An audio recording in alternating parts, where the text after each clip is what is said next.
Hello and welcome back to the channel. And yes, it's been a bit since I have posted a video, and I just had some personal challenges come up, as well as building this lengthy video. Very small coaster, a lot of detail. It is our first full coaster blueprint that I am gonna be, or it's already released. It's already on the Frontier Workshop, so you can download this. It is called Medusa's Mayhem, and this coaster took a whole lot longer than I anticipated to build. But I'm still trying to learn the game. I haven't played a whole lot recently, and I haven't played the game a whole lot either. I've played a couple of the scenarios, career scenarios, and this is also one of them. It's Summit Awesome. So I will be uploading that video here in the future, so I will link that whenever that does come out. Hopefully not too much longer, as I am probably about halfway through it at the time that I'm recording this. So, and again, a lot of it was because of this coaster. I got too in-depth when I was theming it, so with that comes a lot of time-consuming pieces. So it is what it is. But I'm really happy with the way this coaster turned out. It is a Crazy Mouse coaster. For whatever reason, this coaster style tends to be the first coaster that I build in the Planet Coaster games. I did it in Planet Coaster 1. Now here we are in Planet Coaster 2, at least in terms of creating a blueprint. So, that's what we have here. And my goal was, again, to learn the game and see what I could do with some of the scenery pieces that we have. And I wanted to focus on the mythology theme. I think that's a really cool theme that we have. And, there's of course a lot of mythology blueprints out there already. I just wanted to see what I could do, see if I can make anything that looked a little bit different. Again, I'm pretty happy with it. I did take a lot of inspiration from some different rides around the world. El Loco at Circus in Las Vegas, with the upper portion of it with the slow outward bank turn, followed by a over 90-degree drop. Of course, the stall half loop to finish the ride. That is a little bit of mystery mine. Of course, the low barrel roll, which I'm not 100% certain. I can only think of Hydra at the moment, but I'm sure there is maybe a Teenage Mutant Ninja Turtle Shell Razor at American Dream in New Jersey. There's a lot of different things going on for this coaster, and right now we're more or less just trying to figure out, make sure it's not going to kill someone in real life. I really focus on the G forces for the coaster, and I didn't want anything to go too far over 4 Gs for this one. Again, it's a very small coaster. It doesn't need to have that. It's more about the crazy inversions that you're getting. But here we go into the first bit of theming that we do. And of course, it's around the barrel roll as you come out of the station. And what better scenery to have than the mythological, I don't even know what this would be called. It's not temple. That's not the right thing. If you know, put it in the comments. Let me know, because I can't think of what they're called. I'm not very good with structural terms, so. But I really like the way this turns out. Of course, we do add some rocks because it's going to be up against some pretty heavy terrain work. And it's not real terrain work or in-game terrain work. It's just going to be rocks that we kind of make look like it's terrain. And of course, I wanted it to be flat. And that kind of comes together all the way at the end. So as we we fill in these last little sections here, We will eventually put in a fence around the bottom portion, but I wanted to focus on the outside of the footprint for the ride, and I continuously get distracted as usual. But you can see we're trying to create a custom fence. This would be a themed don't die fence, as some people like to put them. I was really struggling with scaling. This is the first really big coaster or blueprint or build that I was using some of the scale features. So you can see I'm really starting to struggle here, but we start to get it all ironed out, and I think it turns out pretty nice. Now, I am building this. I wasn't able to fully modify the terrain to make it fully flat on that one corner. So we're building it knowing that in most parks that would be completely flattened out. So that's why you see that. And we do eventually move over to a sandbox park so we can get that. And I actually run into another issue later that I'll point out. But you can see we're putting on some of these roofs. We do remove the supports at some point, so don't worry about those sticking out. And I was really kind of struggling what I wanted this roof to look like. And you can see, there we go, starting to scale, taking a little bit of time. And of course, I had to change each one individually, because why not? Now, I think I even have to select them all and move them down. So this is some of the challenge that I had trying to learn this game. You can see, there we go, we just completely reversed everything that we just did, and we actually make them a little bit larger, and that time I think I did just select them all and make them larger. So that did save us a little bit of time in that aspect. But you know, as I go through this build, I learn a lot more techniques, and I start to get a little bit more fluent with how I'm building. But again, this probably took me 30 hours in game to build, so it's a lot of footage. This is a very long time lapse. It's a long time to listen to me ramble on about how I suck at building in the game right now. So bear with me. I hope you enjoy. I left all of it in because I feel like it's important just to kind of see a lot of struggles where I came from, what I was trying to do, what you can see, where I got. So you have all that. But now we're gonna start moving on to some of the foliage on that end, and I don't do a lot of the foliage here. Just kind of this corner, and I do eventually put in that fence. We extend that fence out that we created, and it just kind of rounds off that section for now, before we get into maybe one of my favorite parts of the build. So now you can see, here comes the fence.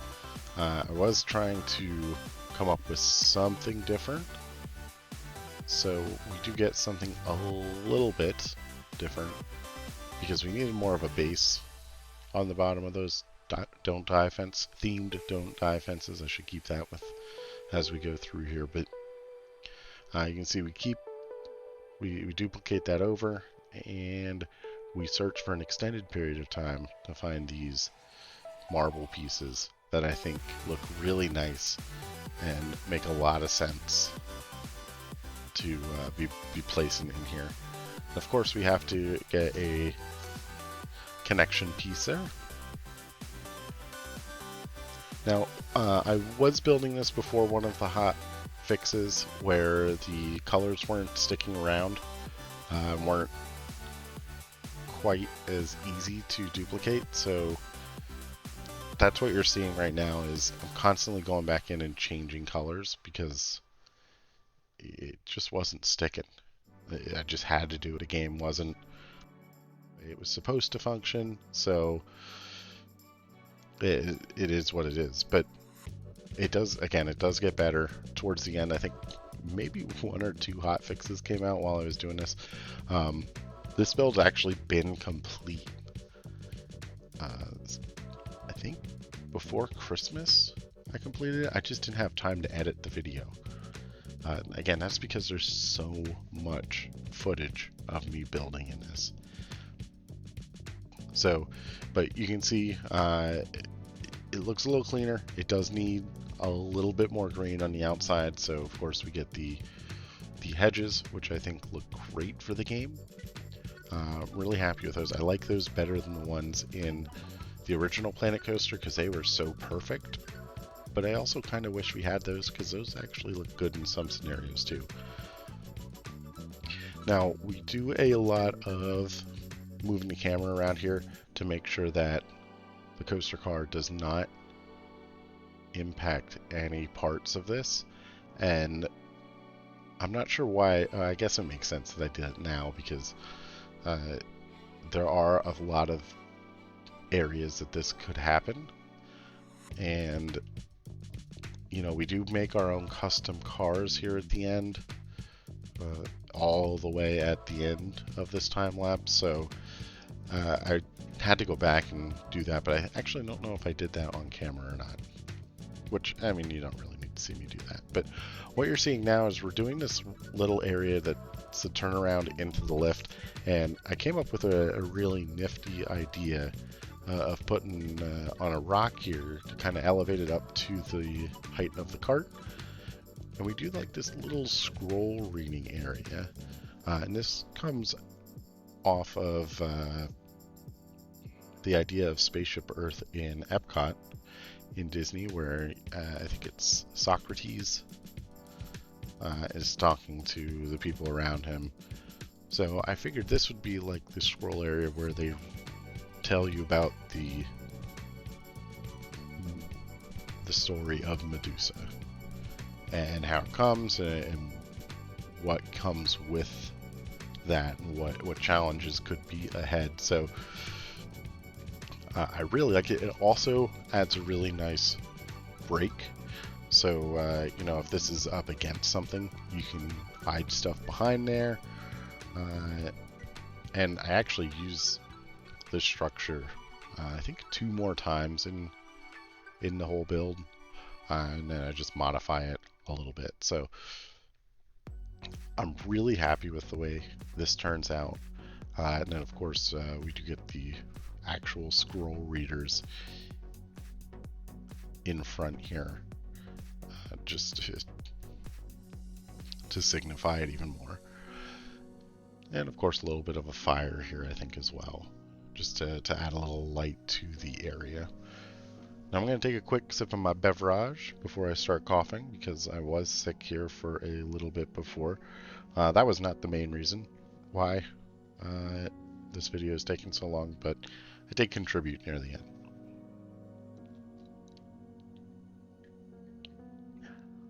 So yeah, so we do add some trees in here, again, just to kind of hide the back, to make that look a little bit more pleasant than just the back side of those walls. And again, that's still with the idea that that would be flat land, not necessarily just off the side of a cliff. Now, for the inside here, I wanted it to be a little bit of a water area. I would want it to have a little bit of a fountain, and I thought this would be a good idea for me to test some of the rotating pieces. So of course we have to add the fish in here, and I don't know what the fish signifies. I have no idea in Greek mythology or Roman mythology or whatever it is. But I wanted them to be in there. So, and I wanted them to be spitting out a little bit of water, and I think it does just fine. We do have to shrink them down a little bit to, I think we shrink them down. Maybe we don't. We might just leave them at that. Nope, yep, yeah, there we go. Little bit, just a little bit. And now we do get, turn that into rock, so you can't really see the outer piece of the pool or the fountain itself. So there is that. Also, it took me quite a bit of time to figure out how to connect the fish to the actual rotating piece. It just, I think they can do a little bit of work on that. I think there's some ways that, you know, through multi-select, you could probably say, okay, you want to attach it to this? Okay, great. And then just do it, rather than have to pick it up, move it, place it, and then say, okay, I'm attaching it to it. So, you know, I think there's some changes that they can do that will benefit that aspect of it. But honestly, it's not that hard. It's more of a nuisance, but it's still fairly easy. Now, we do add some more trees around the side here. These are a little bit more spaced out because we do want to have some view into what's going on in this area. You know, not all parks that this would go into are going to have just a cliff off the side where no one's going to ever be able to walk. But, you know, I think it was important to have a little bit of a viewing area through there. Now, we do some custom supports here. We did not have the custom supports when I built this. So we made do with what we had, and I think it looks pretty okay. I'm not upset with any of it, and you know, I'm actually pretty proud that I came up with something that actually looked that decent. So you can see again, we're still struggling with some of the colors, which I'm annoyed with, but once we start getting things going, this part actually fills out pretty quickly. And then I think we're going to move into the finale for the ride. We're just going to continue on the outskirts of the footprint here. Once we get that lined up there, maybe. Yes, I sometimes I am a perfectionist, and this was definitely one of those scenarios where I was just trying to get this to fit exactly where I wanted it to fit, and it was not working for me. There we go. Shrink those in a little bit, or not shrink, but move that in. And oh, we do focus on the lift a little bit here. We get a little distracted. Just wanted to have an idea of what I was going for here on the lift. So I did want to have a base because I knew that was we're gonna need some type of base in this area. We do cover it up with some rocks. There is a lot of rock work in this build, by the way, so be ready for that. But I wanted to have some of the pillars going up the lift with us. My original idea was to have the fire only be lit when the train was going by, or potentially turn the fire off as the train's going by. Those torches that I use, that's not an option. So, and if it is an option, I have not figured out how to trigger it. So, you know, we go with what we have. They stay on the whole time. It actually adds a really nice color to the whole ride. So, you know, I'm pretty happy with that. We do fill in a lot of rocks here because we want to get the idea of where these need to be. We also have to be very aware that we have a lot of track pieces nearby. So we don't want to be getting too close to those that we're going to be having some type of clipping as we go through. And surprisingly enough, we do a pretty darn good job of that.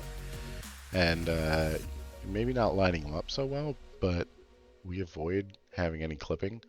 And actually, I think all of those pillars we just put in stay in those spots through the end of the build. That is something that's final, if I remember correctly. I might be a little wrong, but You never know. So now we're going on to the part that I thought we were getting to earlier, where we have this little bit of a stall loop uh, before we come into a half or a stall roll into a stall into a half loop. Got there, it took me a while. This is the finale for the coaster, and this is the last part where you see Medusa. So this has to be want it to be fully enclosed. I don't want you to be able to see any of the interior as to what happened. It does have a door, at least on the top. It doesn't have a door on the bottom, but I didn't think it needed that.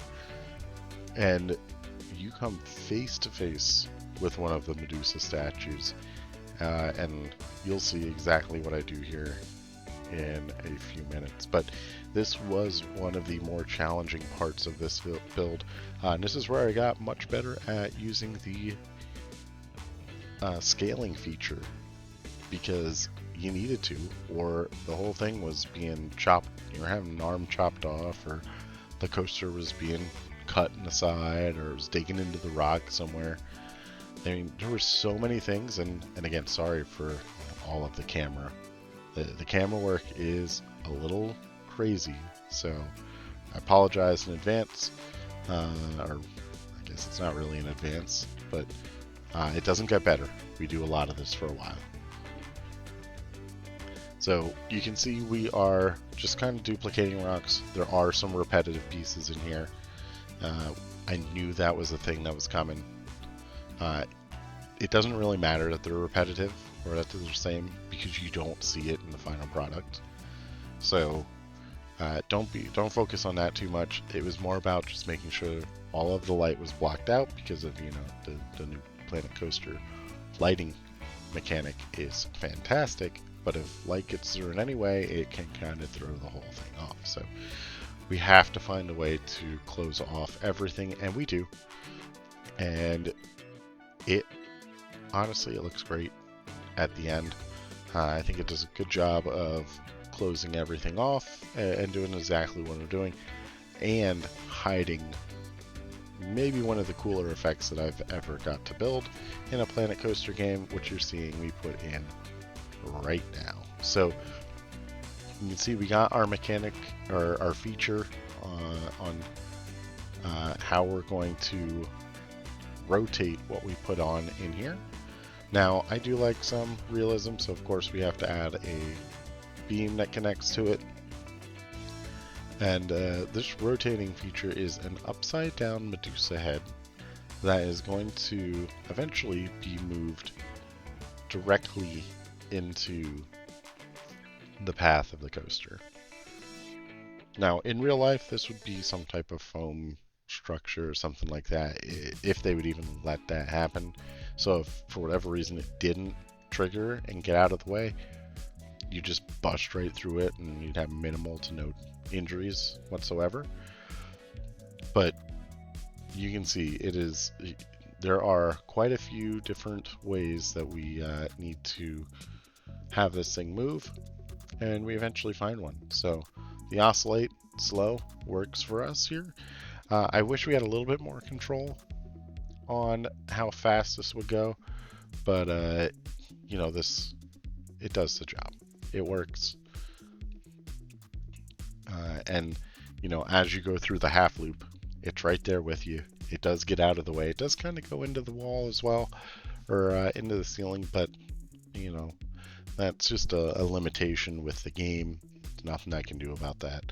So, and it's hidden, so you don't see that. You don't see it on the coaster very much. And honestly, I think it's not that big of a deal. So we continue with that. We do add some speakers in the back, because speakers kind of just add to the immersion for the coaster. And yeah, I'm pretty happy with this. We do a little bit more work than I probably should have for this, but you know, it's fine. We come back and change most of it anyway. But I think another sip of my beverage.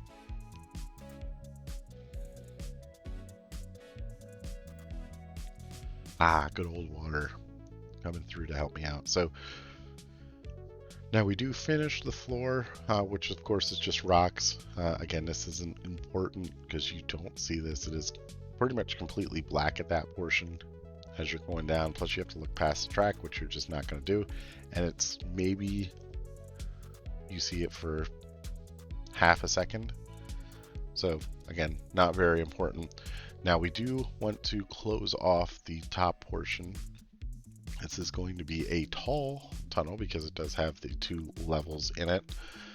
But because of the scaling feature and the new rocks that we have in Planet Coaster 2, this is not an issue. This is one of the simpler spots because, I don't have to worry about the coaster clipping too much. I just have to get a roof on top. But I do need something on top to make it look a little bit different. So you'll see what we're going to put in there in just a second. Now, we do focus on this door that we put on the top. And of course, we find the Minotaur medallion thing. I don't know what it's called, what it would be in real life, but I thought this looked really cool. And I thought we could make this into like a really unique door. So you can see we're looking for a couple different things. Of course, there are doors in the game that I was just like, this doesn't look right. The marble door there, it doesn't match the stone. Of course, the rubble, that's gonna make a little bit of sense to have that. We do need to have some type of pillars, whether it's broken or what. A little bit of theming in this area. And that kind of plays into what we put on top as well. And I was really debating what I wanted to do for this door. I just couldn't figure out, the Minotaur. There's nothing to do with a Minotaur in this area or in this ride. It's all Medusa. Of course, we have the Medusa statue. We have the Medusa head figure inside. But how do we hide the head figure? Because you're going to be focused on the statue as you go through the door.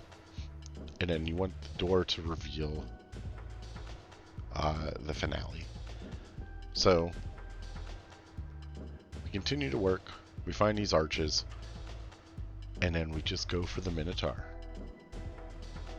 But we cover it up so you can't fully see it, and we add one of the medallions on the front of it. So it completely covers it up. And I can't remember what I do, but we have 3 different rotating pieces here. And each one is going to pull the door, the piece of the medallion there, to a different direction. So it kind of rotates them, which adds a really interesting effect. It does kind of get ruined a little bit by the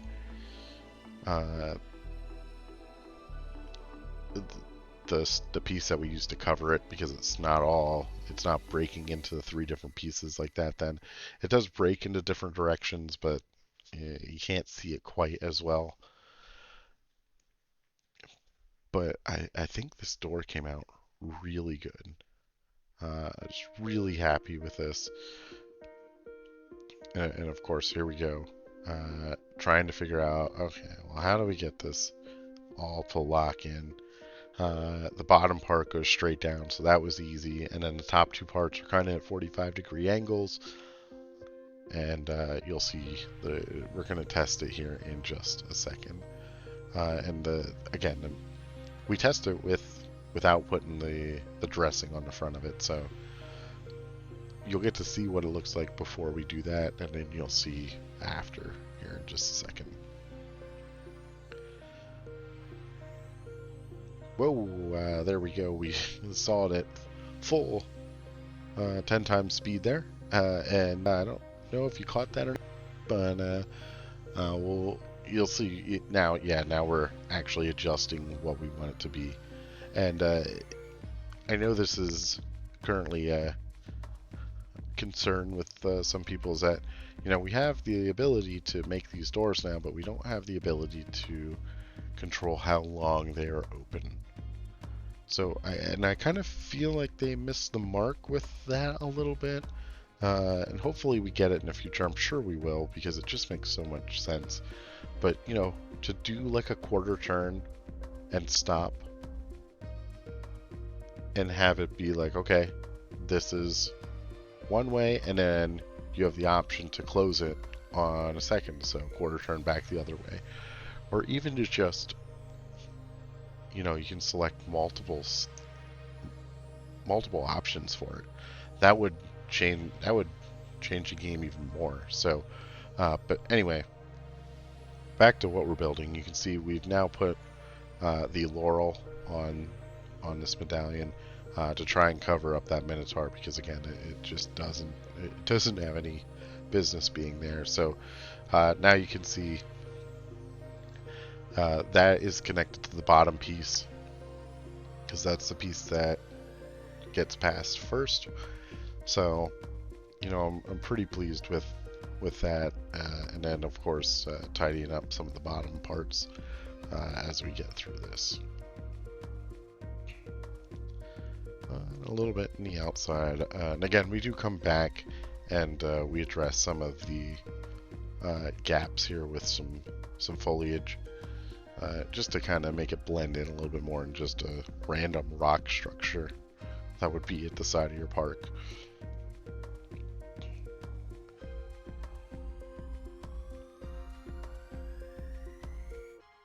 And of course, a couple parts of addressing the interior there to make sure everything was tidied up. Now, moving on to the top, we do have a flat area up there, so of course we have to put some type of structure up there. Got a little distracted with some of the doors there, thinking, oh, maybe we'll put a door in the bottom. Nope, we don't need to do that. So, oh yeah, before we get to the top, we wanted to hide the Medusa statue here from the coaster car as it goes by. I actually do a pretty decent job at it, and I don't quite remember if I do stick with this feature to... Yeah, I don't think I do. I want to say I use... I extend the tunnel a little bit and just build rocks up on top, because it is a pretty big statue. You're coming off the highest part of the ride, so there's a lot that you have to try and cover, and honestly, rocks do a pretty decent job of it. So yeah, there we go. Just a couple quick rocks, and it is pretty much covered up, and I think it looks pretty good with how we did it. It doesn't look unnatural, as I was really concerned this rock structure may look as we get through. It looks a little unnatural now, but again, we kind of build it into the blueprint as we go through. And a couple repetitive pieces up there, but that's not too bad. Now onto the top. Again, I wanted to have something just as a focal point. This is a high part in the attraction, so you know, this is going to be something that people are looking at, even though it's not a focus for the ride itself. It's not something you really see, but I thought it'd be a nice little place where we could just put up some of the statues, as if Medusa had frozen them up there by looking at them, turned them to stone, and then they would just exist there. So, not my favorite part of the build, but it does the job. So, and it gave me a little bit more practice to build with some of the snapping features, which I thought was important. And it just adds a little bit of depth to the build itself. Kind of balances out the blueprint itself too. So you don't have just the one high point. You now have two. It kind of levels out the skyline for it.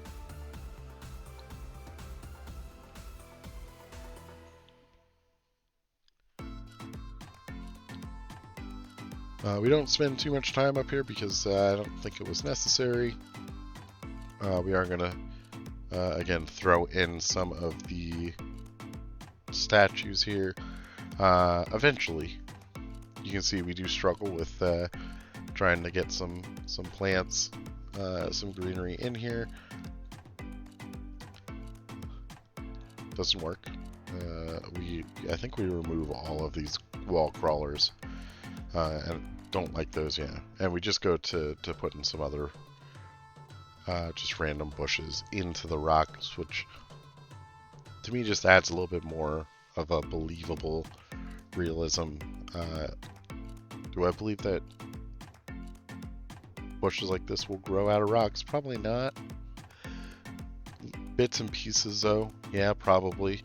So, and it breaks up that white stone, a white tan stone, which we desperately need anywhere we place this many rocks. So I was trying to figure out what I was going to put up here, but again, we do go with some of the yeah, I was trying a lot of different things here. I was really struggling.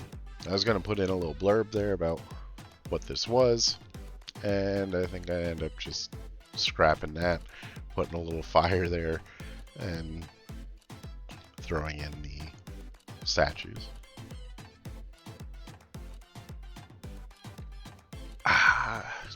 Nice sip of beverage.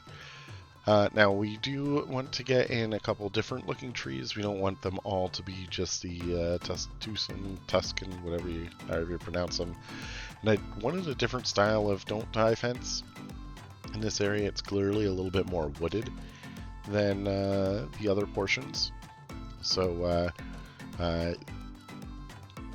we had to make some adjustments here. It ends up being a fairly simple fence with just it being the wooden pieces, and but we try and find a couple different things, and it just doesn't really work out. So we just duplicate a lot of the wooden pieces here. It just looks a little bit better then. Kind of blends in a little bit more. You can see we're lining it up because we know that this area is not flat for what we need. But then, of course, we do scale everything up, and that scaled really nicely. I was really pleased with that. So there we go.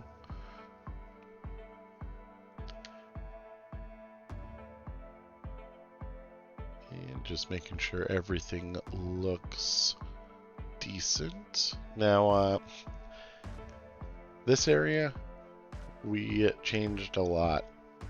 I've tried, actually, there were a few tries in here that I think I left out because I was struggling so much, or I just sit there trying to think what I wanted to do.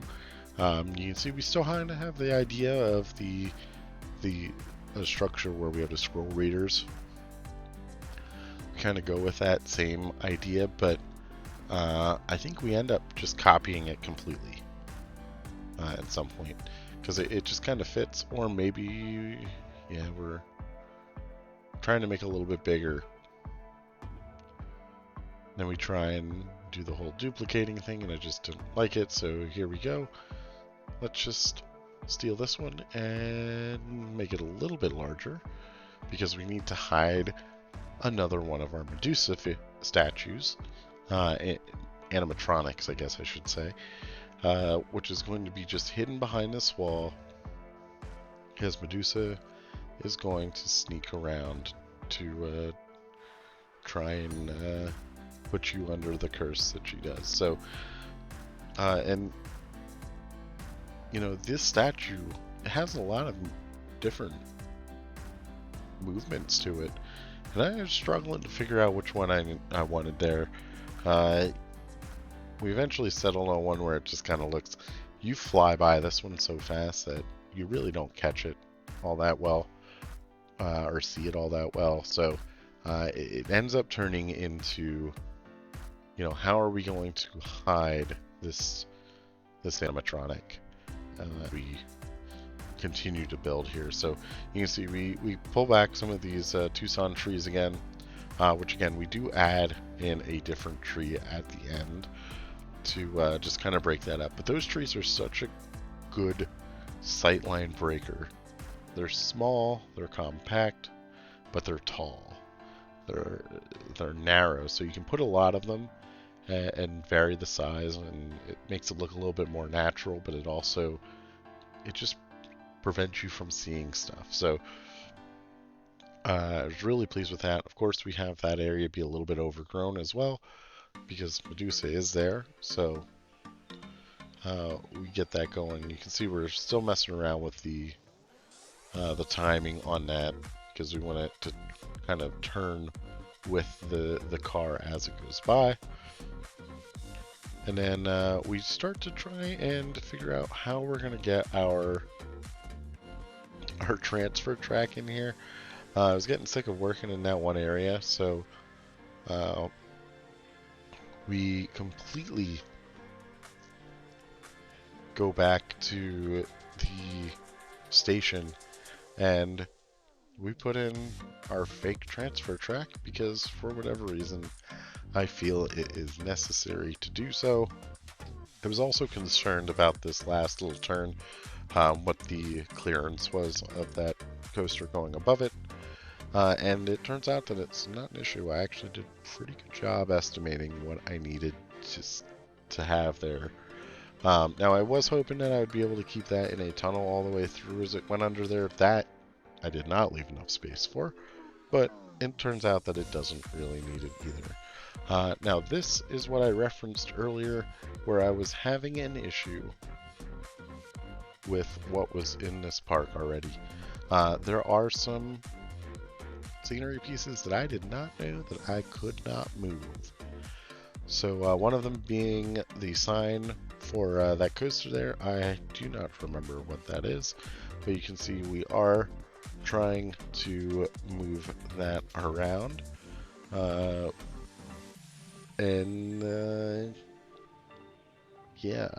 think it's Collider.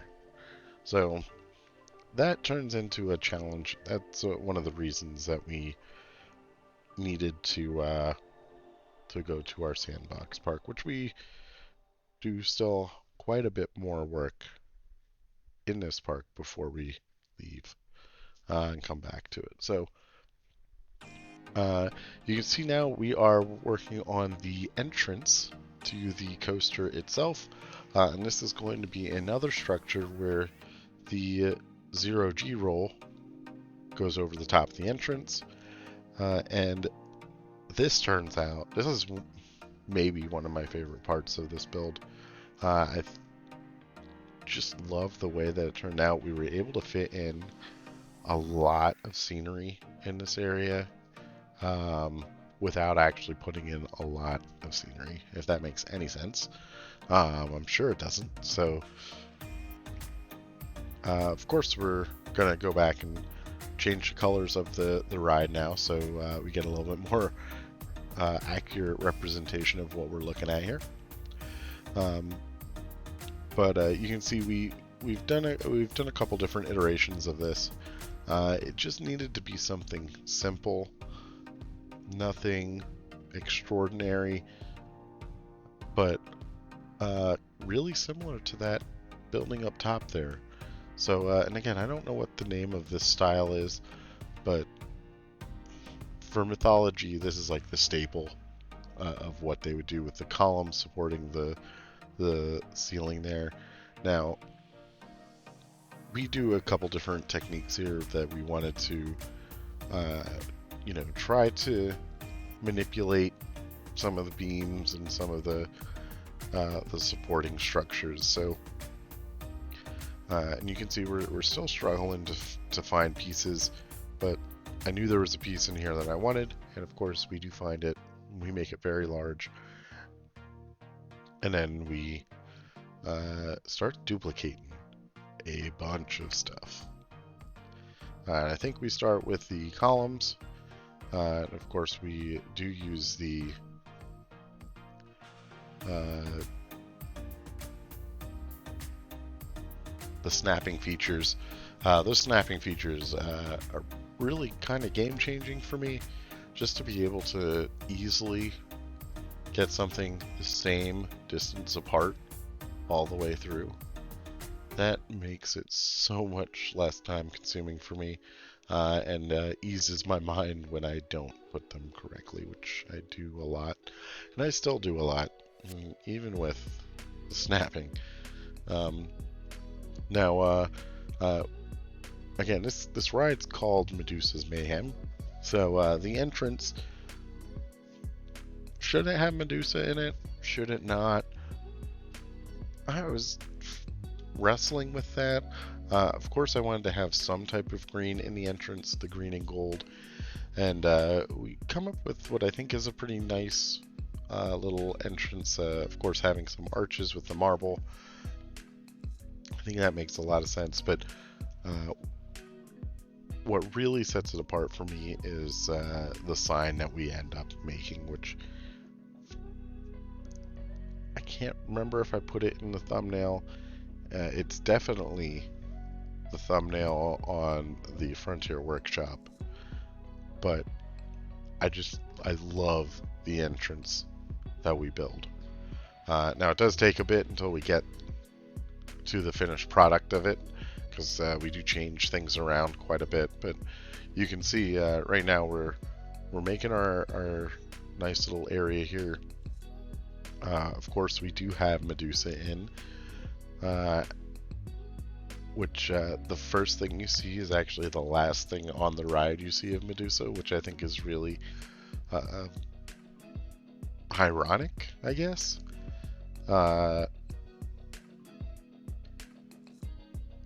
As we take another sip of our beverage, and but I wanted to have just a ton of detail in this building, and I knew I was going to be duplicating a bunch of it, and I probably didn't build it as efficiently as I should have. No idea what that shell means.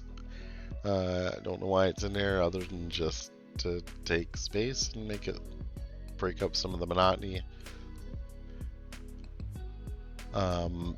Yeah, we eventually, we're gonna go in here. We're gonna say, okay, well, it is time to get some of our fencing done. Might be time to put in some of our pathing, which pathing was a whole lot easier than I thought it was going to be.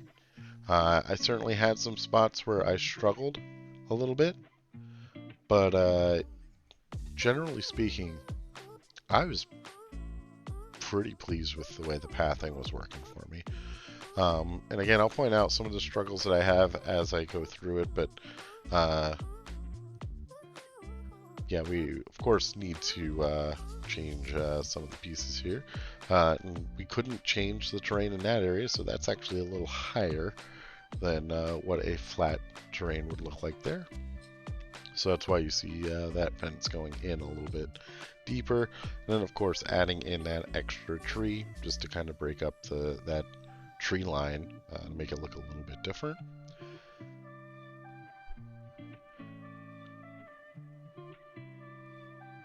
All right, and here we go with some of the pathing. Now, I was debating on was I going to have the ride enter and exit in that area. We end up just having it so that it enters in that area, and then the exit comes off from the side, which isn't anywhere close to that path itself. It does wrap around the outside of the ride, but it doesn't have any function from there. We kind of move back into this area on the inside where the queue is going to go by, and we start building some a little fountain on the structure here now. So you can see we're playing around trying to figure out what we're going to do. I ended up doing a custom structure, and that's just because We just need something a little different. So, and I'm starting to feel a cough come on. So, if you hear some breaks every now and then, that's probably what's going on. But you can see we use some of these marble pieces. We have a small, very, very small fountain area.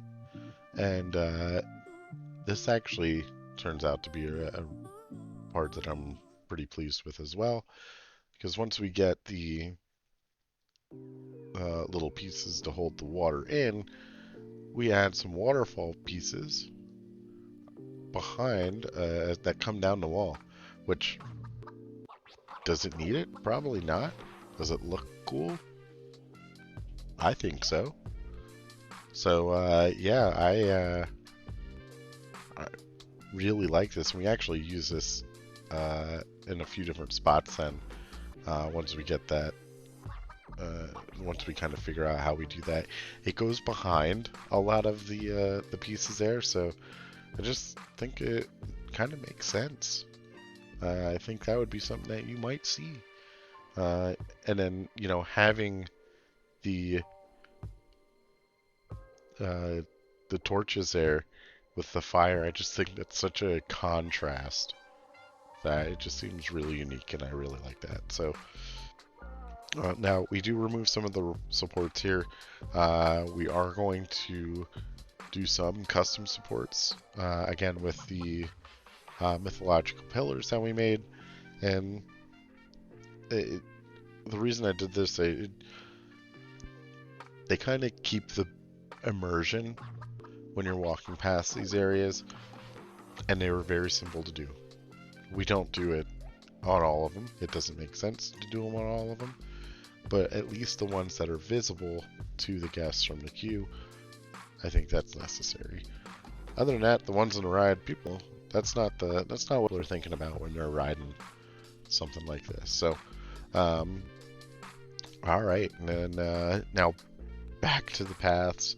I wanted to figure out what our layout for the path was going to be, and every time I did it, I was just so concerned that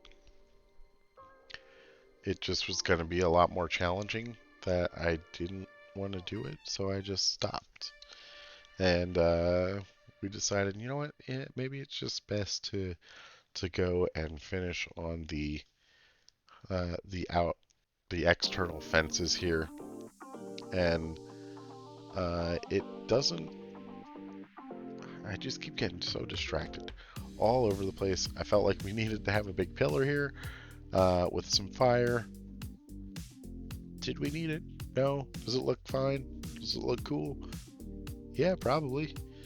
That's kind of the whole theme with this entire build was, you know, do we need it?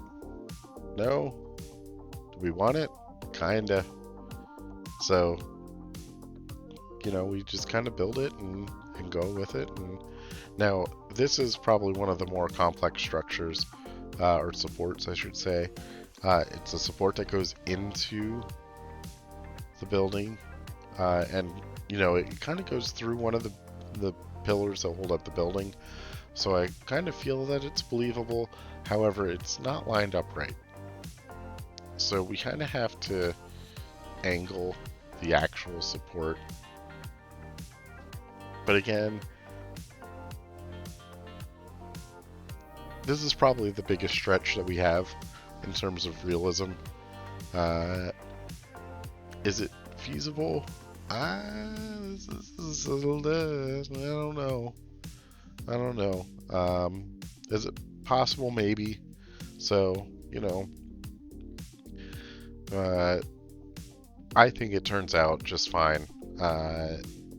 It's not something you really look at either, and it's not angled so significant that it makes a difference. So we do get one on the other side. This one looks much better because of you know, we have a little bit more space for the pillar itself.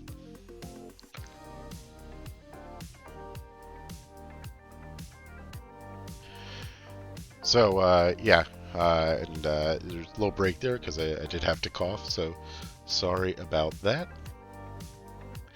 And yeah, now you're seeing We have some clipping with the train, and we have to completely readjust how this is going to work. But I think we make it work pretty well for what we needed. I was struggling a little bit with this as well, but yeah, there we go. I just decided we weren't gonna get much more.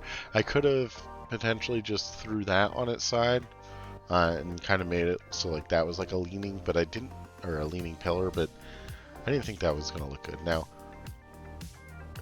here we go into the creation of the entrance. Again, this is probably my favorite part of this. I knew I wanted to have something up on top. It needed to go across and span across the top of Medusa's head to go from one pillar to the other.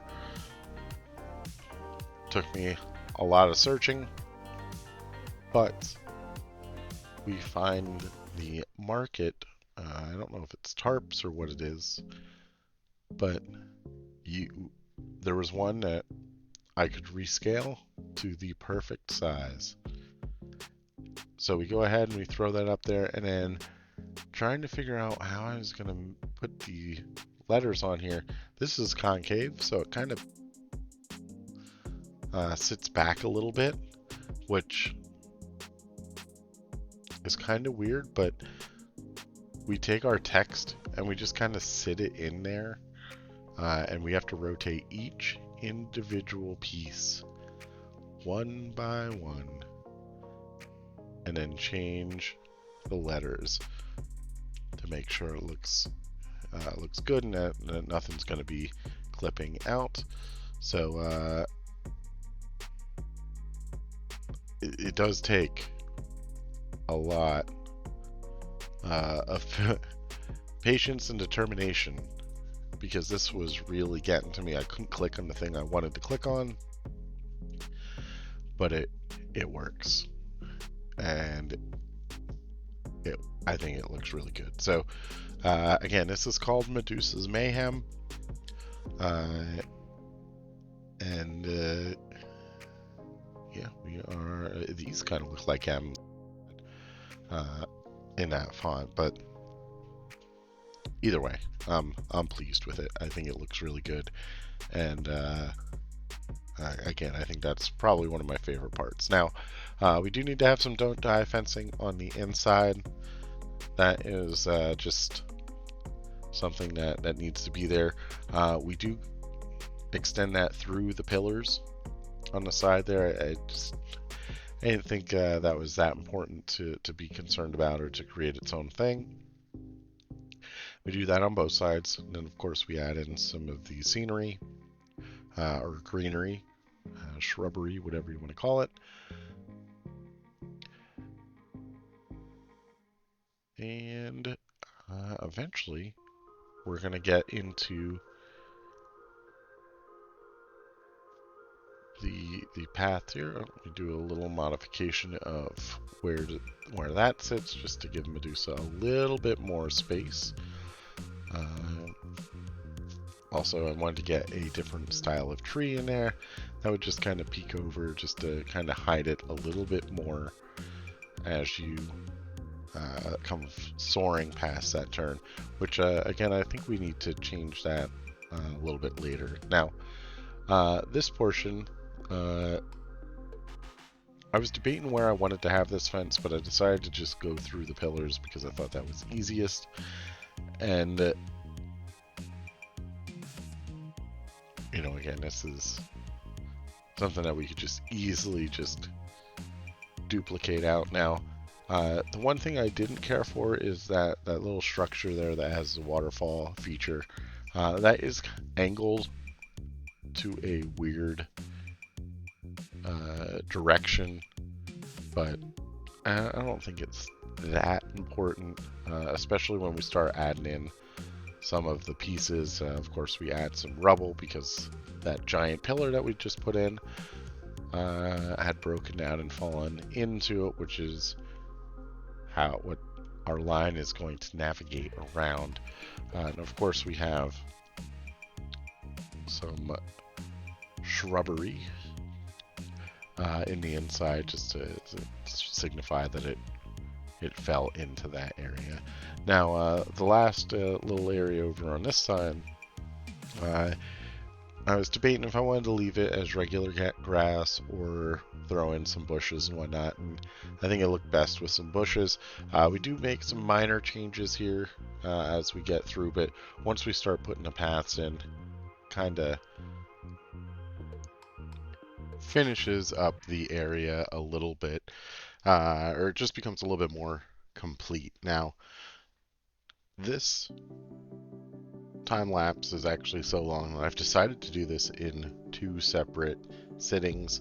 So we just finished the first one, so now I'm picking this up a couple days after the last one. But here we are, finally doing the path work, and as I mentioned before, this turned out to be so much easier than I expected.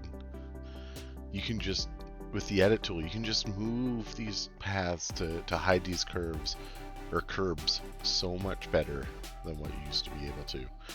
And it just looks so good. And man, am I happy with the way that this turns out. Now, we do try and figure out, we struggle a little bit with the entrance here. I was trying to figure out how I wanted to do that. This is probably the hardest part for me, because I just couldn't figure out how to get that corner. I probably could have sunk the actual entrance or the queue path back a little bit, which actually I think I might end up doing that. But we do a couple different techniques here to just try and get this lined up a little bit better. And I do leave the curbs showing because I think it looked weird without it, and generally speaking, I don't think it's that big of an issue. So now, one part that I was struggling with here was trying to make sure we had all hard corners instead of like the rounded corners, but we eventually get that sorted out. And then of course we put our fencing in the middle, which of course this has to be consistent with the rest. I did think about doing a different type of fencing in the middle, but I just didn't think it felt right. You know, we could just do a smaller version of the Don't Die fencing, and that would look different enough that it wasn't that big of a deal. Now, you did see that we had a floor in this building. We actually delete that because you don't need it now that you can kind of expand the paths. And now we're going to head into trying to get the staircase ready, but in order to do that, we have to actually build the rock structure that is going to make up the bulk of this coaster. And this takes a lot. This was a part that I was like excited to do, but at the same time I wasn't really wanting to do. And you know, I think it ends up turning out pretty nice. So it does take a lot longer, but you can see we're trying to do this master planning of where this path is going to go. And this stairwell turns out to be one of the more challenging things I have ever built. And it's just because it's a small, narrow stairwell, and you're trying to fit it with rocks, So you can see we're trying to get this. We also need to make sure we leave space for the elevator transfer track that is right behind the station. So that becomes a challenge. We need to make sure that there is space for the car, not just the track, to go down, as well as the actual elevator structure. So our solution to that is to shrink some of these rocks. And now you can see we are trying to figure out how we're going to get the path work to fit in here. And again, that turns out to be probably the hardest thing. We do redo this quite a few times. There was a lot of things. There was a lot of clipping areas or areas that I had to be concerned about clipping. Eventually we get it. You can see it's there in the background now. So, and then the exit queue, I was trying to think, okay, well, how can I, this is what I mentioned earlier, I was going to try and keep this queue, or the exit path, to come back into that entrance building so it would enter and leave at the same area, and that just wasn't going to work. Or even like getting a little bit closer to that entrance, it wasn't going to work. Could not figure it out. Didn't like the way it was shaping up. So we have to just adjust, and we just deal with the exit being on the outside, which I think actually is a benefit to this blueprint because it gives us a little bit more path. So you have a little bit more of an option when placing this blueprint to put it down, and just you know, you don't have to have it right up against the entrance, or you're not going to have to build a huge amount of path work to get to it, because you can just connect the regular path. Now, it is a small path, so you may need to widen it a little bit, but again, I think it works good. Now, going back to the stairwell, we have to try and figure out how we're going to do this. Originally, this was supposed to be all rocks. There is no rock that I'm going to find that I could work it into a zigzag staircase like this. And you can see we're still making adjustments to this. And this is actually the final product. We keep that middle section to be flat rather than having additional stairs. And that tends to be the best option for us, leaving a space on both sides. But then we have to use walls to kind of close this area in, which makes sense. And we can just use the mythology temple walls to enclose this in. And once we start adding in some of the pillars inside here, it kind of makes it like a cool little room. Almost reminds me of oh, I can't remember what it is. You'll have to put it in the comment section. But in Harry Potter Forbidden Journey, in Universal Orlando, or Universal Hollywood, it is the staircase. I think it's in Hollywood. The staircase with the talking pictures. Whatever that room is called, it kind of reminds me of this because of how narrow it feels, but it extends up so high. So I think that adds a nice, unique little touch to it, and you know, it also breaks up the queue because there's a lot going on. You're in darkness for a while in this queue. Now, is it narrow? Yes. Is it wide enough for guests to get through? Yes, I think so. The scenery does certainly go over into the queues. They will clip through some, like their hands will clip through some of the areas. Not too concerned about that. It's not that big of a deal. You literally cannot see into this unless you go inside. There is one window from the coaster that looks in, but we covered it up with one of the medallion that we used for the door heading into the last Medusa finale. And actually, I think we're going to start building that here. It certainly makes it look a little bit nicer. But now we do have, you can see we're so close. I'm building this with that coaster car there, so I can see exactly where that coaster is going to go, or that car is going to go, so we make sure we have a little bit. And then I really like this effect with the chain link fence, where you could throw that in there, and that's kind of your window, which again, we do add more in here. But let me take a quick sip of my beverage.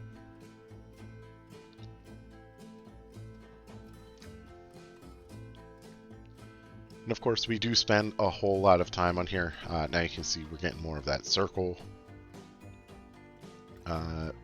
figure that we need to... Oh, we just use the laurel. We don't actually use the Minotaur figure. And again, it takes up most of it, so you can't really see in. You get a quick glimpse, which if you're in the queue, you'll probably be like, "What's that?" As you see it go by, and you'd probably hear some of the people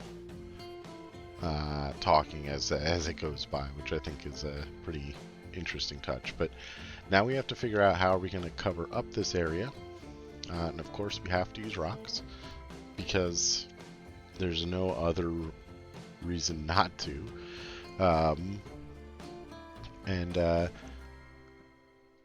Again, these are a little bit repetitive, but you do not see it in the final product. I do a good job of rotating them, resizing them, and it just kind of masks it pretty well. And you're really not looking up all that much, so it's not that big of an issue. Now, we do need to keep an eye out for that track up at the top there. Make sure that is not going to have clipping, which I think where we put some of these rocks, there is some clipping, so we have to go back and make some adjustments, but that's not too big of an issue. We address that pretty quickly, in my opinion. Now, we are going to go ahead and tidy up some of this area and just kind of fill in some of these gaps.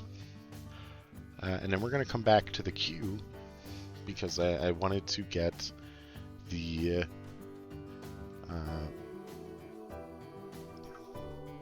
I wanted to try and get this area done, but you can see we start having some rocks clipping through into the queue, which we can't have that. In case someone does walk down the queue and wants to see that, we need to make sure it is a polished blueprint. So hopefully there aren't any errors in it, but there we go. More repetitive rocks because we need the flat structure here. And then honestly, once we get the last couple pieces here and we start throwing in some of the pieces on top, it kind of fleshes out a little bit and just makes it look a little bit better. So there you can see we're now addressing some of those rocks that we put into the path of the coaster car. Sink some down, make some larger. Really pretty basic building here, just trying to keep in mind of everything that could potentially clip in some way, shape, or form. The stairwell here was certainly a challenge for me. I wasn't sure what I was going to do in terms of railing, so just adding the pillars here.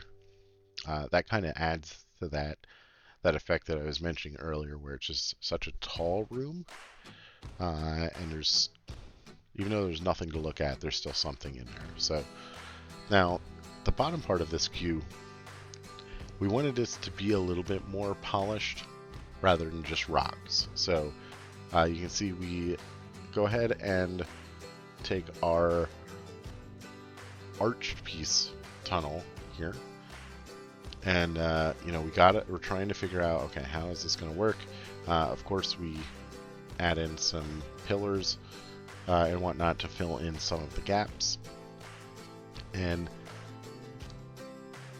this came out a whole lot better than I thought. Now, what you see here is we've duplicated this piece out here. We are making it so that we can duplicate this piece. It doesn't have to be perfect on the outside because that's going to be covered by rocks. So we only need to focus on the inside. It was much easier to work outside of the cave and then duplicate it in, and then just make sure that it gets placed in the right area. So you can see we're putting up different scrolls and whatnot. Inside we do have some of the torches, which is going to provide our lighting for our guests that are walking through this. And it really is fairly simple. I actually did a pretty decent job with the rocks in this area, so there's really not a whole lot that we had to do other than a couple here and there that would be clipping through. So now while we're doing that, you'll probably notice that the audio is some of the Planet Coaster 1 audio, and we're going to have that here for majority of the rest of this time lapse. And that's because I ran out of other time-lapse music. I've used up all of it. So rather than use duplicates, which I do have some at the end of this, because it's, like I said, this is a long time-lapse, we decided to throw these in here because these are just so good. They are so good. You know, if I would have been prepared, Mr. 2 soundtrack, that would have been in here, but I didn't anticipate needing it, so here we are with Planet Coaster 1 soundtrack. But yeah, now you can see we're just doing some little tidy up pieces, just to kind of fill in some of the seams that were not setting correctly. And you can see we still have the path here on the outside. There we go, we just got rid of that. That does not come back, at least not in that area. It goes to the outside of that one turn, just sticks on the outside of the ride area, if you will. Now, of course, we do have to tidy up some of the rocks in this area. We do add additional rocks. We have to bring our fencing all the way through here, which is, of course, important. We get our rocks here. This is where I decide, you know what, we're probably going to need to do some more custom supporting, which, thankfully, because this is a relatively small coaster and there's not going to be a whole lot of forces, there's not a big train, we can just use some of the fancy pillars that we put on the other side of the, like right by the bottom of the lift. Not that supports the lift, but in that general area. So we can duplicate those over, and you'll see me do that here in a moment.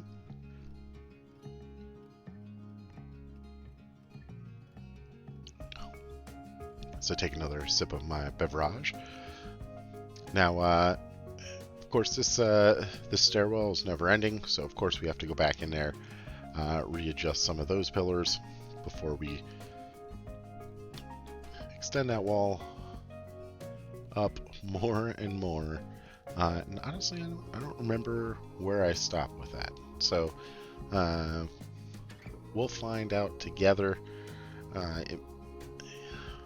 don't think it goes up. Yeah, that's probably about it. I can't imagine it goes up any higher.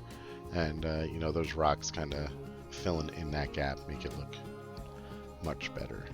Now, I think we're going to, oh yeah, there we go. Go ahead and throw a big rock on the side there and then don't put it down. Trying to figure out where we go from here. I think it is to the transfer track. You can see we just changed the color on the little piece that's underneath, and that's because that does stick out. So that will be visible barely. But you can see we completely enclose this in a box. This is not a very big transfer track. It is literally the absolute minimum for what is needed for this style of ride. And again, you can make what you believe would be under there, whether, you know, it continues forward. Obviously, there's rocks under there for what this build is. It's closed off, so I would think that there's areas to keep multiple coaster trains underneath the station there. That's just not visible to guests. And I think that's feasible enough. There are only, I think, I have 4 on there currently, but we finalized that this ride will only run 3 at any given moment. And I would imagine in real life they'd probably have a 4th, maybe even a 5th car as a backup in case one of these main 3 go down. So you can, I think there's plenty of space to do that under the station, and then if they had any maintenance that they'd have to do, they can always take one down, bring the other one up, and I think that would suffice. Now, The hardest part of this is, of course, I wanted to put in some type of mechanism underneath. So we searched for some of those pieces, but we needed the top to actually kind of blend into the scenery a little bit. So I remember on one of the scenarios, the career scenarios, there were some structures where it just had a beam on top, and then some of it was just broken off at the end. So we decide that we're gonna do a couple of those and see how it looks. And honestly, I think it kind of brings the whole like portion of that coaster. It gives a little bit of obstruction to the view because that's not like a main focal point. So you can only see the coaster at certain points as it goes by, and I think it just makes it look a little bit more interesting. Now, what we're working on here is the actual mechanism for the transfer track, and you can see we are doing some scaling for some iron beams, which I didn't realize there are some pieces that would actually prevent this from going down in there. You can see it in those, but I said, you know what, it's fine. It's not that big of a deal. We'll just pretend maybe that it somehow manages to get around that. And again, this is not anything that would be very visible to guests. And yeah, I'm not sure what I added there. Whether I was might have been just a connection to the track. We do use these market pieces just to kind of cover up this area a little bit more, and I think it looks pretty decent. I think we keep those. Now, I think we're gonna go on to the exit queue here, maybe. Once we finish up this little area. Oh, we do a little. I think we had a statue, like a wall statue over here soon, just to give that a little bit more variation. And boy, do I love the half wall pieces that you can place on whatever axis you want. Those things, they seem very useful for a lot of different things. So you can create pretty much whole buildings on a tilt, which I'm sure someone's going to do at some point, some crazy person.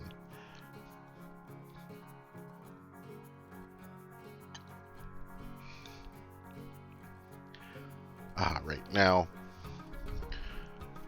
we do need to fill in this last little area here. Of course, we need to cover up the external portion of our queue, as my words tend to not work right now. We also want to make sure that we don't have really any gaps between our structure for our transfer track and our rocks. And, just trying to make the rocks look a little bit more natural with the way they've placed, nothing that's overhanging too much. And then, of course, we decide to add in some trees just to add a little bit more obstruction. And I think it breaks up a lot of the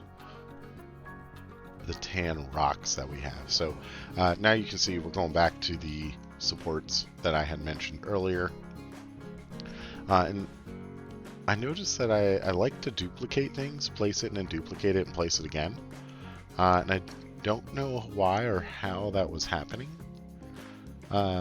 so I'm hoping that got fixed, or at least I get better at that, at not doing that, because that was a pain. Now we did run into some struggles here where I couldn't get the base to sit where I wanted it to. Some places were fine, but most of the places weren't. So our solution to that was just to add another rock that had a flat piece. So you can see just a little bit to make sure that this looks a little bit cleaner.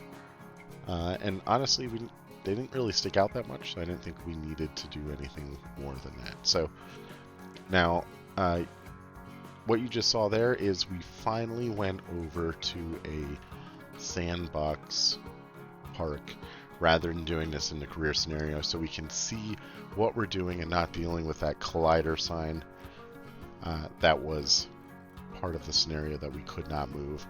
And this is where it starts to really take shape. We still have a lot of work to do.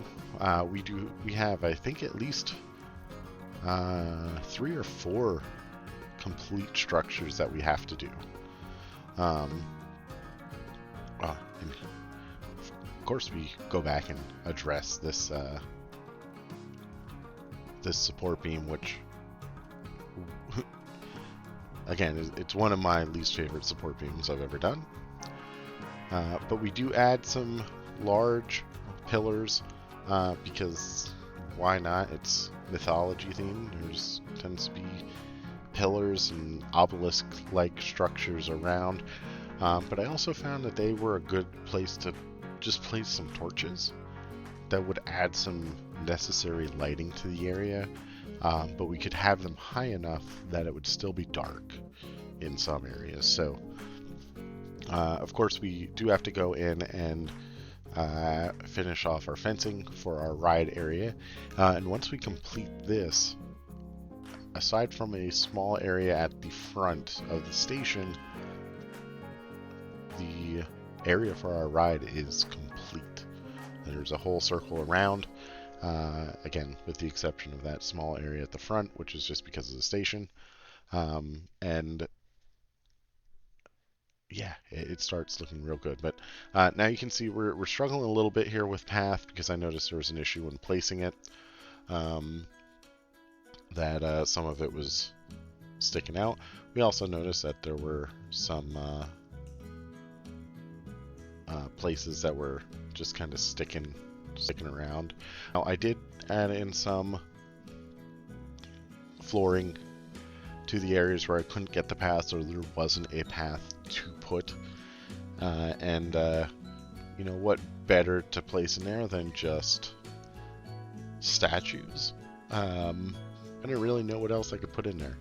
And you know, I was starting, at this point I'm starting to get tired of building mythology themed items. This thing took, like I said, I think it was 30 some hours to fully build, and it's just too much.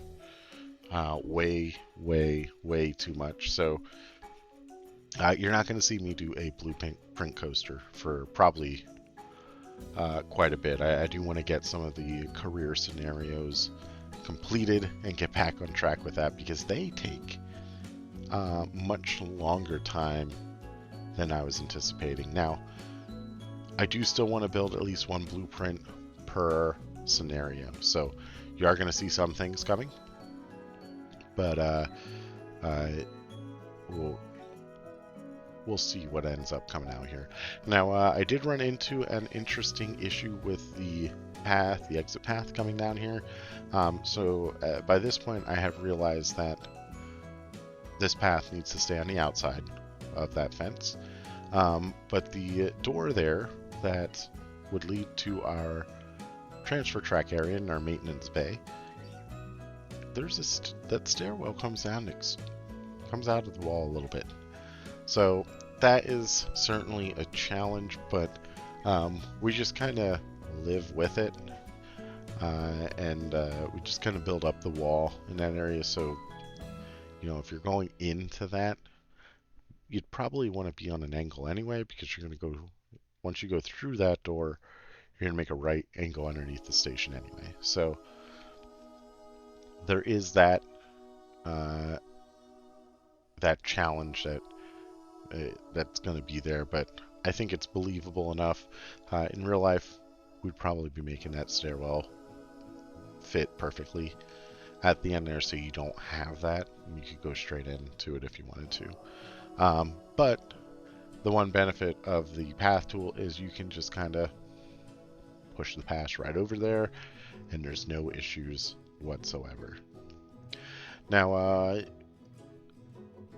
scenery and bushes and whatnot, those are going to have to be placed. We're going to do quite a few of those here. Of course, we before we do that, we do want to address the bottom here. And you're going to see I do actually try and focus. I try to make a custom railing that I could put diagonally on the stairwell here, and it just didn't really pan out for me. And that'll be right after we get to this, which I was struggling. I have the snap axis on the wrong piece here a couple times, so that was a little bit of an annoyance. You can see we've removed that fire by just placing something over top of it, which it still has a little bit of a glow, but I don't think that's too big of an issue. And then, of course, just a little bit of decoration.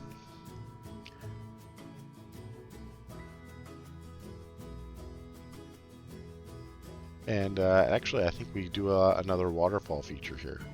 I really like the waterfall feature in this area, or really in all of them. I was really pleased with the way that looked. So, especially with some of the pieces here, we could get the waterfall to go behind it, and then add the fire inside. I just think that looks. The irony of having water behind a fire feature. I just really enjoy that.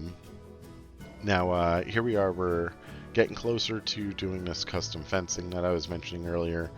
I think, yeah, you're going to start to see it here. So we try and figure out how we're going to fence this.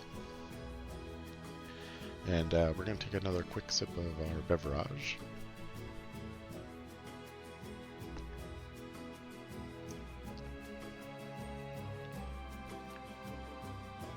Yeah, so here comes the custom fencing. And I wanted to take a look and see what kind of pieces we'd have that we could do this. That was a simple design that I first had. I also wanted to see what the in-game designs would look like, which they look fairly nice. There are some pretty decent ones there.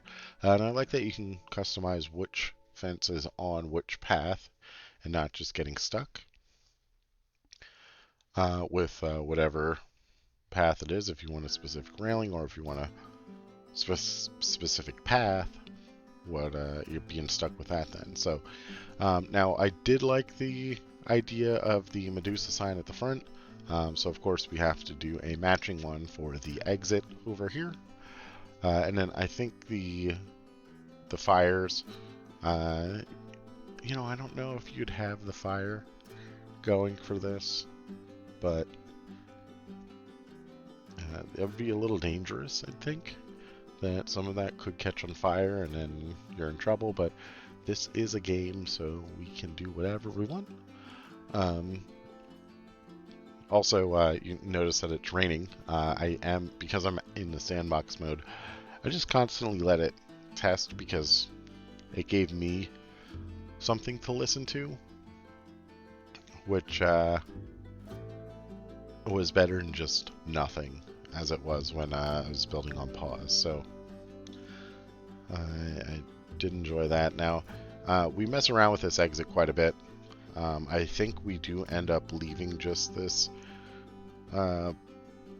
sign because I didn't want to deal with going through the whole concave, placing one letter at a time and then rotating it and making it look right. So we do that. Now, here is the more unique custom fencing that, you know, I kind of like the look of it, but it ends up, the more I looked at it, the more I was like, you know what, I don't know if this is necessarily the best mythology piece.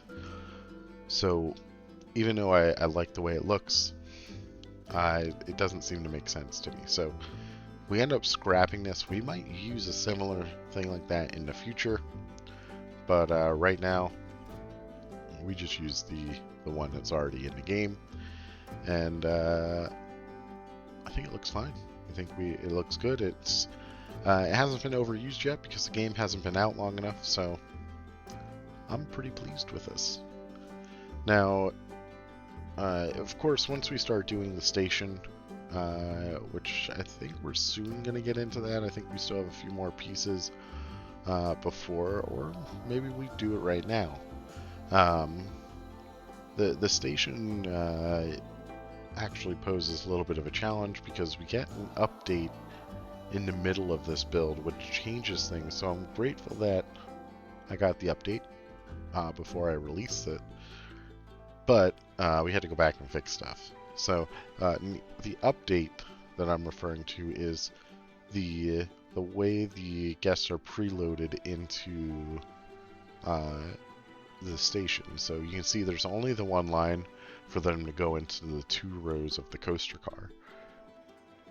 In the update, they make it so that there's 2 rows for them to enter into the coaster car.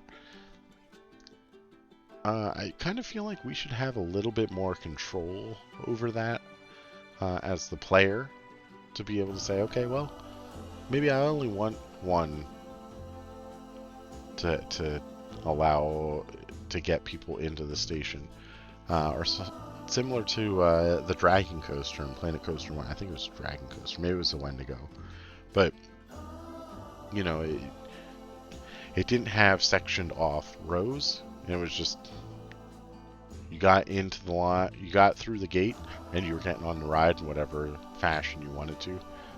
Which obviously in Planet Coaster, you go to the first available row. So, you know, I kind of wish we had a little bit of control with that, but generally speaking, it wasn't that big of an issue. And the changes that I had to make were very minor. So, fortunately, I put a lot into that area of the station, so I just had to delete a few things. And honestly, it saved me a couple pieces, and not that this is a 4K blueprint or anything, but it was really just clutter and junk that was in that area, so I think it looks a little bit better now. Now, the pillars here, of course, they are... we are struggling here to figure out... There we go. This is just a generic mythological building, but the idea of this one is that it's a little bit more higher class than some of the other areas of this build. So you've got the things hanging from the pillar. They're green in this video, or in this section. I don't know what they're called, but you have those. You have the cast iron base plates there to dress it up a little bit. You have the topper, which actually they're around some of the other parts as well, but they're a little bit bigger, so it's a little bit more noticeable. And then the roof itself, actually, I think turns in. I think I make it yellow, just to signify that this place is different than the other parts of this ride.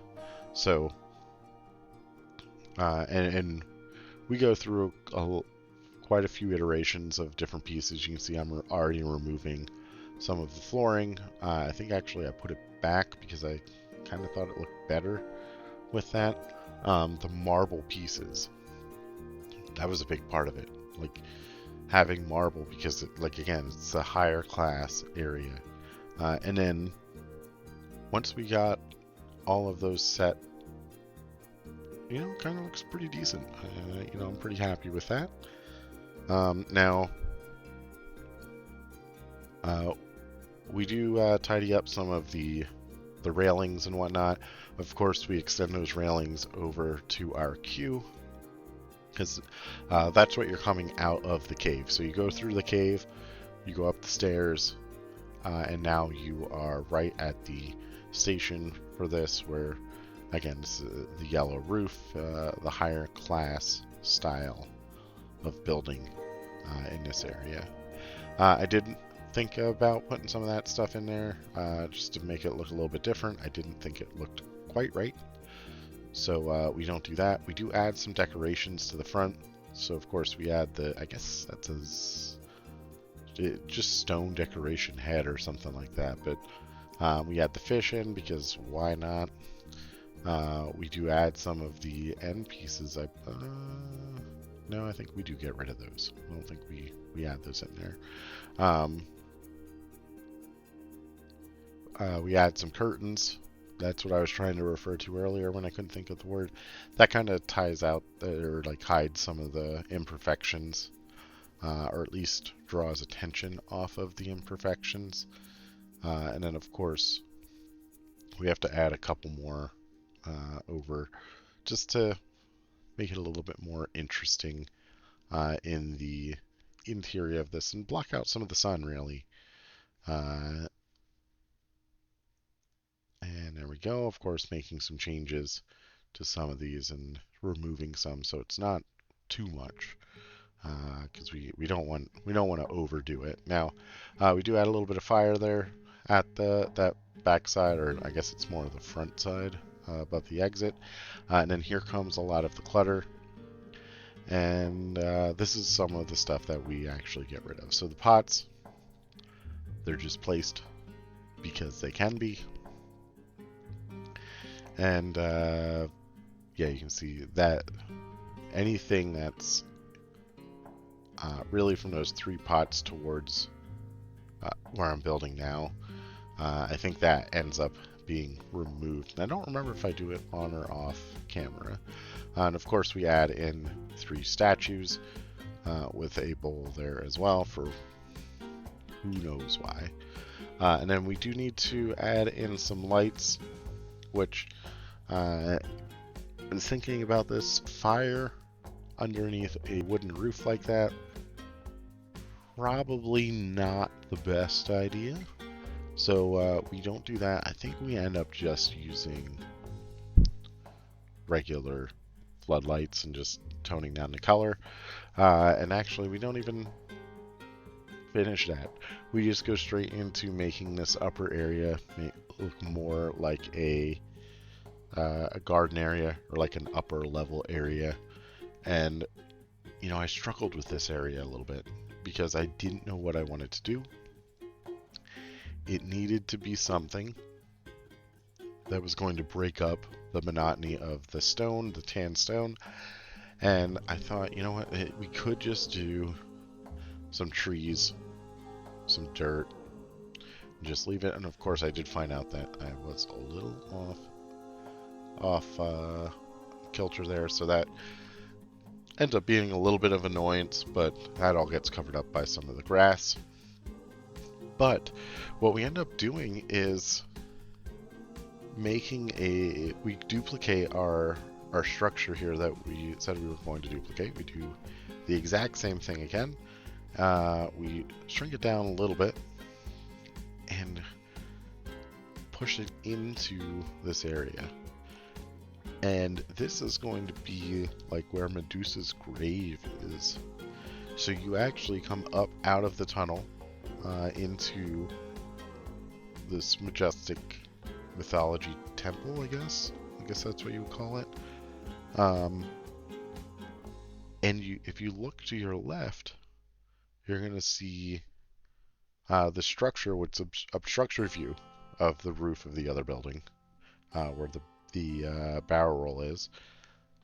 But you can see rubble that has fallen in front of, and you can see little pieces of the Medusa statue. So this would be the grave site for Medusa. I don't know if that fits into the actual story or whatnot, but I thought it was interesting enough. I think it fills the area pretty nice, and I'm pretty sure I duplicate that one piece. But you can see we take those half wall sections, we make it a little bit bigger, and we tilt it sideways, so you can tell there's something clearly not right with this area. Now I do wish we could change the size of that a little bit. I don't believe that is resizable. Maybe it is. If it is, I didn't do it. So So we take another sip of our beverage. But you can see we've got some pillars that kind of go down here, and then we're just going to throw a bunch of rubble in the area, and just a bunch of things that are just broken in this area. And it covers up that gravestone so you can't see it, you can't look at it, but you kind of get an idea something's not right there. And then of course we get in a little bit of a floor here at some point. Oh, I actually use pathing for this. And that is because pathing is way more flexible than just using scenery anymore, which is just wild to me. That is, I can't believe that that's the case. So here we go again, duplicating our piece here. This one is a little, it's a little crooked. We needed to angle it slightly to get it in. And then to cover up some of the pieces in the back here, we just use some of those tall Tuscan trees. And, you know, I think it does a good job. It also breaks up a lot of the colors, which I was trying to do anyway. And then, of course, mixing in some of the bushes with some different colors in them as well. I think that turns out pretty nice. Now, heading back down into the first structure that we built, we needed to put a wall in here just to clean up the backside of this, because people will be looking in here, so you don't want just rocks, because I just didn't think that would look right. Of course, we will get some pillars in here, but we do add a small fountain in the middle, and eventually we'll go ahead and get some of that in there. So there comes some pillars. The snap tool is fantastic. We're really starting to get the hang of using that, so that helped us out quite a bit. We do add some pieces that make this look a little bit more higher class than some of the other structures as well. But this is not the top of the line like the station is for the coaster. Now, I was struggling. I did constantly forget to make sure that I was on the right axis. So that was a challenge for me quite a bit. But you can see now we're starting to get the water in, which is going to be our water feature. Unfortunately, the train is far enough away that we do not need to worry about the train clipping this. And, you know, if you're going by, you may get a small little piece or a little splash here and there, but there wasn't much going on. So, and of course, making it look a little different with a little bit of green at the top.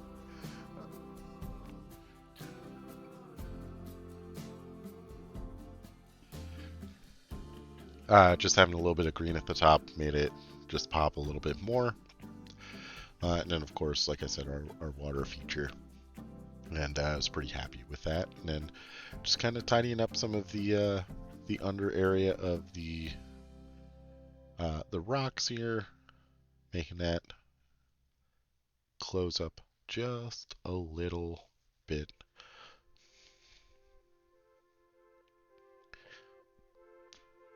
And then, finished. Now we go on to our lift hill. Of course, we do need to add in some more rocks, make sure some of our pillars are supported here adequately. Now, these rocks would obviously be fake rocks, so we would be sculpting these however we wanted. And as I mentioned earlier, we did a good job of making sure that we didn't clip anything here. And it worked out really nicely. So I'm really pleased with that. Now, the brake section here, the mid-course brake run, this was I was a little concerned about this Of course, you see I do bring the train in here because we need to make sure we have proper clearances, but I knew this needed to be a structure. It didn't have to be anything crazy, but I also wanted to test out some of the other pieces. So here we go.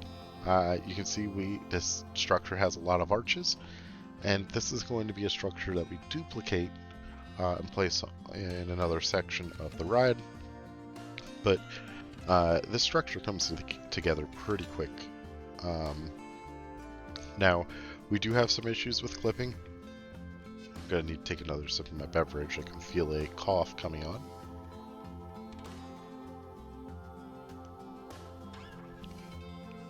So we do have some issues with clipping, which just moving everything out a little bit more works just fine and addresses that very easily. So, and we can even sink it down because I did not want this to be too tall and just kind of overpowering the area.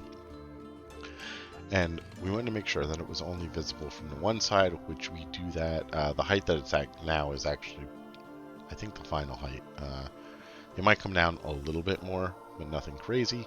And again, this is something that is a little bit higher class. We wanted to I like the idea of having a double column support in the area here. And I think I end up going with that. It may just be a single column. I can't quite remember.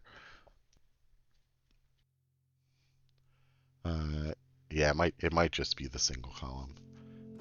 But I'm sure at some point I'm going to make something that has a double column between arches, just because I like the way it looks. But this one, it doesn't need it. And I think it actually kind of looks pretty nice. And of course, we do make it much larger columns on the outside because I think it was needed. And then for our roof, we didn't want this one to be gold. We wanted this one to be red, just to kind of offset and add another color to the whole area. And I think we hit this one pretty well. So. And then, of course, just adding in some bits and pieces just to kind of fill some gaps that weren't quite lining up. I do think we address the one pillar on our right from not touching the rock below it. We get some curtains in there just because. And then, of course, we add in some wings because... why not? Of course, we have to add an owl in there, which, yeah, I think it looks better with just the owl. So we get rid of the wings in there. Now you can see we start recoloring. We only wanted to. I mean, technically, there's 3 different color roofs. We have the white one there. We have the gold, which is the station, and then red, which is the mid-course brake run. The structure above the Medusa finale, and the entrance building structure. So, and then I think we actually add in, like I said, we duplicate the one piece, the one structure, which we'll do that a little bit later because now we're getting on to some of the actual ride animatronics and the focal point for the ride. Now, this, of course, is going to be the Medusa snake statue. And I really like this statue and the animatronic or the features that it does. But I wanted to try and find a way to hide it from when you're coming up the lift so you can't see it. But I also wanted it to be visible to the people on the ground that are walking by, so you can kind of see it as well. So you kind of get an idea, you get a hint as to what this one's going to, or what this one does.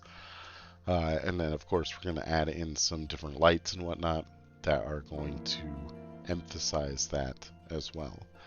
Now, we did get a lot of clipping in this area, so we had to really refine our rock work, and I think we did a good job with it. We kind of really fill in that area. You can see we've actually kind of already finished now the top portion. We have to refine a lot of it. We have to add supports and whatnot to the track because we do end up removing those supports because it would come through somewhere on the bottom portion. But there's a lot going on here. I think we're getting ready to duplicate the that structure that we just created over the mid-course brake run. So there you can see it. We're lining it up, and we are going to just tuck this in to this to the wall here. And I don't know how this fit. I don't know how it fit, and I don't know how it didn't clip through anywhere else. You can see now I'm taking a look through some of my settings because I knew I needed to. I was starting to get some complaints from some of the guests in the park, which I obviously didn't care about because it's sandbox. And yeah, so we had to place down something. I think it was a bathroom or whatnot, but I was seeing if I could turn it off and I couldn't, so we go ahead and get that in here now. Last little bit here, we're removing some of the support structures, and again, it tidies it up, tidies the whole ride up when you don't just have random supports clipping through rocks and going into weird areas. Of course, adding the bushes down there at the bottom, I think makes that look a little bit nicer too. And then just tidying up this tunnel that gets you back to the station just makes it look that much nicer. Now, this was a little bit of a challenge in this area because those roof pieces are not very thick, so you don't have a lot of room for error in those. So some of it I was like, you know what, it's just going to be what it is as it comes through and just let it go. And some of it I was like, you know what, this one needs to be not sticking through. It looks better with it not sticking through, so we just iron that out. And now you can see that we do have new supports because this is now after the update. And I'm going to say it was a December update where we got these supports. So, of course, we go back to our top section here, add in our supports, which are very simple supports that just go into the rocks that we have. Now, what we're building here is maybe my least favorite support of the whole attraction. And I really didn't like the one above the entrance. This one really bothers me. And if you hate it as much as I do, let me know. I couldn't really think of a way to fix it, and I didn't want to just leave it because I felt like it was a very long stretch without a support. The one on this side's not as bad; it's a little more hidden. But that support on that one side, man, that block that I used was it's too big. It's too big. It's too noticeable. So let me know what you think in the comment section. But we do go around and tidy up some of the last supports here.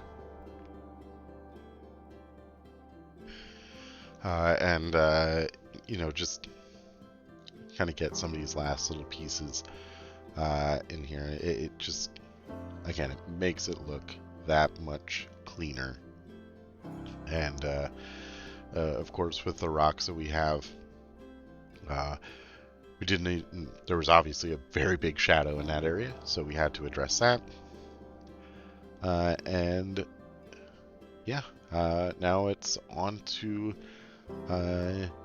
one of the last parts. I think the actual last part of this is the coaster, where we build the coasters, the trains. They don't take very long. There's not a lot of pieces to them. And this was the first time I built that, so it took a little bit of time to get used to that, but it's not going to be a very long section here of the time lapse. And you can see we are tidying up this last little section out front here. And I think we even add a couple trees out front just to kind of fill in that little area. Oh, we add some rocks. You can't go wrong with rocks, right? And you can see we are now out of the Planet Coaster 1 soundtrack and back into some of the duplicate songs that we had used because of how long this time lapse is. So yeah, adding in some bushes here. They just there to break up the tan. Add a little green in there. Add a little yellows. A little bit of might be a little bit of pink or something like that in there. You know, just random pieces here and there. And of course, we add some little bits of rubble here. I think we actually are going to start to get into what are, yeah. So now you can see we're at night here, obviously. We add in some triggered effects for our coaster, and that is just to draw attention. Now, obviously, when people are going around that portion, they're not going to be able to see it, so that Medusa at the top there is pretty much solely for the people on the ground to be able to see what Medusa is going to be trying to do to the people that are riding this coaster. Of course, we do add some lights on this Medusa statue as well.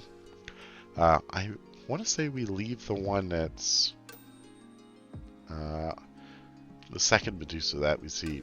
I want to say we leave that in the dark. Now you can see we did end up using just the floodlights here, and just toning, making it a little bit more of a warm color. And now we are actually editing the sequences to make sure we got everything to look to just operate perfectly here. So yeah, we are struggling to figure out how we're going to do this. Now you can see we've turned Medusa so she's looking at you as you come up the lift, and then we actually place her on a rotator so we have a little bit more control as she goes around. So she triggers herself, but then she also rotates with the coaster train as it goes by, which I think is just the tip of the iceberg for what you can do in this game. And yeah, I'm excited to see what people are doing, and once we get some more trigger options, I think that's going to make a big difference for the game.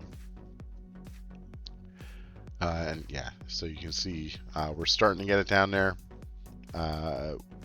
We can't figure out which one we need to use. We obviously don't want it to go around 3 times.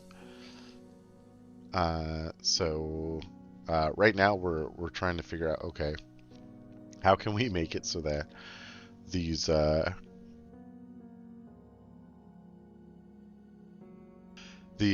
lights here will be flashing on her, so it just add another effect here, and then they're turned off when the coaster train's not nearby. We eventually figure out that there is just a setting for it, rather than having to turn it on, turn it off. So there's that, but you can see we now changed our to oscillate slow, and that makes a big difference for us as well. Yeah, we end up taking quite a bit of time on this one, but once we do this one, we get more comfortable with it. So when we move on to the next statue, that one moves much quicker. We get through that in a much faster time. So Yeah, you can see we're starting to get the flashes here, and she's starting to turn with everything. Of course, we had a little bit of lighting there, and you couldn't see it very well, but you know, she's moving so fast. I promise you, she's moving with it. Now, we did want to add some lights around the structure itself. Of course, we have to have some lights inside the stairwell here because it is a very dark stairwell, and there weren't any in here, so I figured, you know what, we probably just want to throw in something, and we just steal some torches, which probably wouldn't have real fire, but you know, it's Planet Coaster, we do what we want. There we go. And on to the last one. And again, this takes a whole lot less of time.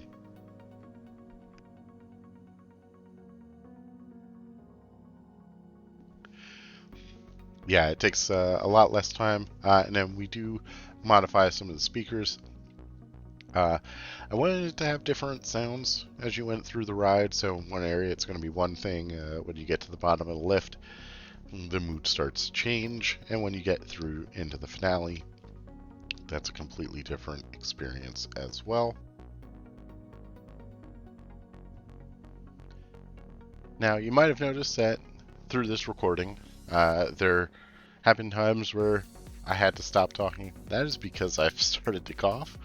I've had to come back afterwards. So sometimes I was able to mute and just not have to worry about editing that in the future. But the most recent one here, I had to completely stop and come back to it. So I've lost my train of thought.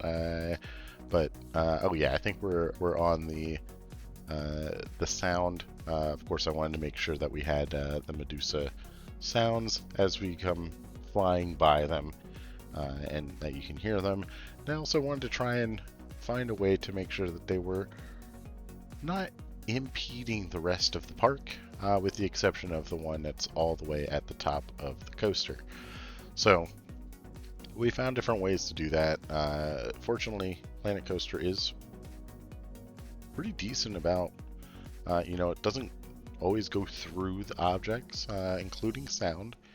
So that's pretty nice in that aspect, but you know, sometimes you can't eliminate it completely. So, you know, it is what it is. But you can see we're adding in a bunch of different speakers around the ride, and you know, there's quite a few different speakers, and I really like the way that they've done them, and being able to change the color on them as well. So you can see we're just finalizing when we want them to be playing and when we don't want them to be playing. And some of them I just said, you know what, let's just let them play the whole time that they're going on. It adds a nice little immersion piece to this coaster. And you can see we're just adding some to the queues now, fixing some of the Z fighting, and yeah, we're getting close to the end, which again, the end is finishing up the coaster cars. There are 3 cars. While they all have a similar base, they are still all different. So here you can see we are now focusing on the coaster cars. We need them to have the same aesthetic as the rest of the attraction. And you know, this is really a pretty interesting and powerful builder. To have the ability to update and like duplicate pieces like this, that's pretty significant. Now I do wish the mirror effect was a little bit different, where you'll see like have the fish here. I can't mirror it because it just places it the same direction on the other side, and if I went in and tried to edit it, it would edit the other one and just spin it around. So we had to manually place those. So they actually aren't perfect, and I just leave them as it is. So if you do download this, you'll see that they're not perfect. You can edit them if you want. It's up to you. I did want there to be something on the side here. I thought it would look a little bit better, having a little bit more square edges on the side. So I think we do add something that gets that for us. But again, we're trying to do this to get things to be a little bit more unique. We didn't want it just to be the generic coaster car here, and you can see now we're adding in the little piece here. We already have something at the back, which we are going to edit as well. And, you know, just finding a way to make it look a little bit different. I like the idea of having some lights on here, just so you can see that as you go around the track, you have an additional source of light in front of you, which I think kind of helps with that. And you can see we're trying to figure out how this is going to work. And there goes train number 1. So train 1 is the fish train. I have no idea what significance that holds. Train 2 is much more simpler. It is the owl train. And train 3, that is going to be the wing train, I believe. I don't think I used the shells, because I don't think I like the shells. I still don't like the shells. Yeah, so yeah, we bring the wings in, and yeah, I like the wing train. I like the wing train a lot. I think it looks a lot better, and I'm pretty pleased with that. So I think we are finally wrapping up this time lapse, and if you've stuck with me for this long, thank you. Even if you just have it on in the background, just to kind of see the final product, I appreciate you for doing that. We do have a live portion coming up here where we go and see everything in live rather than time lapse. We do also take a lap around the coaster. I think we do 2. I think we do one during the day and one at night. I